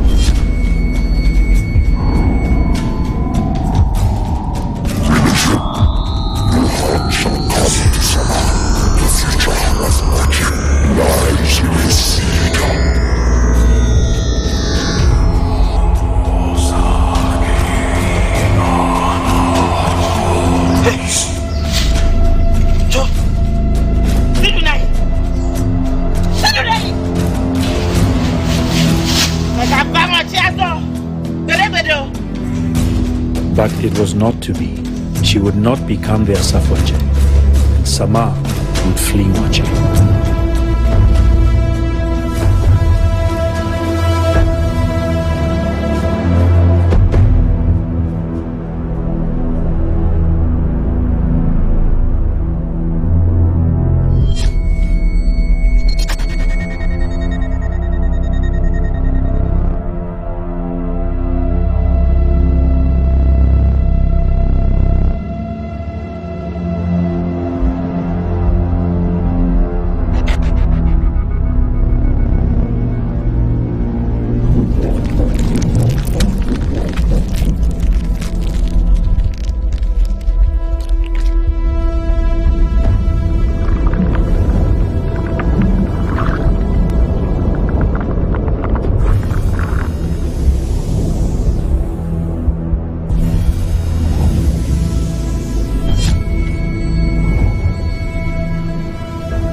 Put it back and you know I'm hood.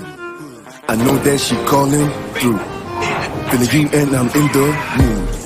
Feeling you and it's been just a minute. I know you feeling it, you know that shit not just a feeling. Got me on some goofy shit, I couldn't stop the freezing. I was saying Lawson Enterprise. Yabamoba. A one-stop shop for drinks, beer, or pay. And they your program. I fro.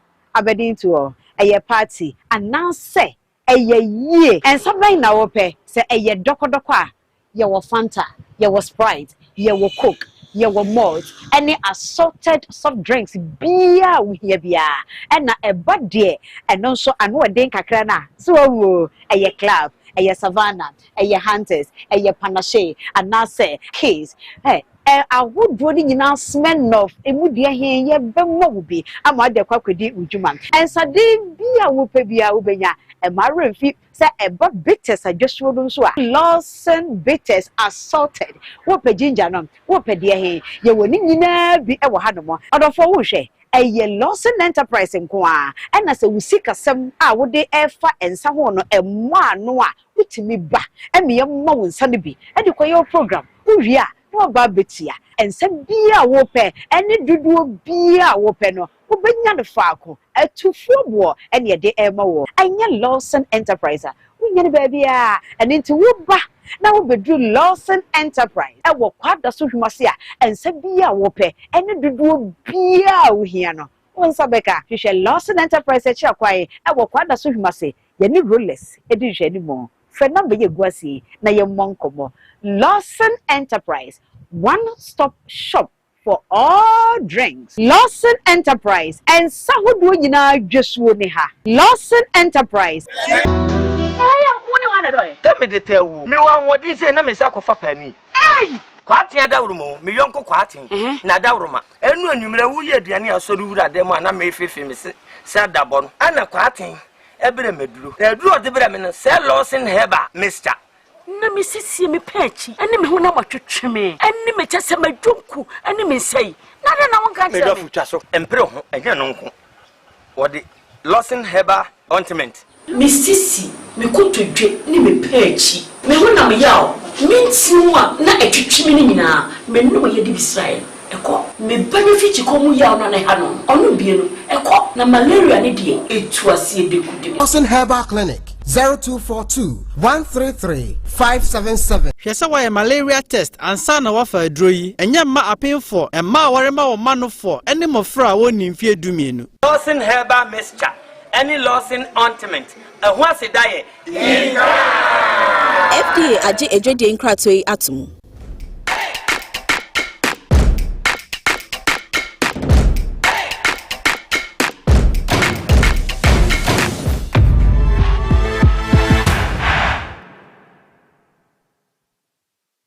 Told my niggas I'm not crazy, know this shit was leading. Nah. Pick up the vibe, take up the time, she up in my ride. Rah. Loving my grind, loving the shine, loving the way that she smile.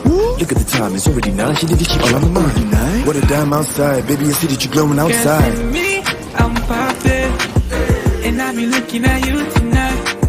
Now we be feeling it could be live.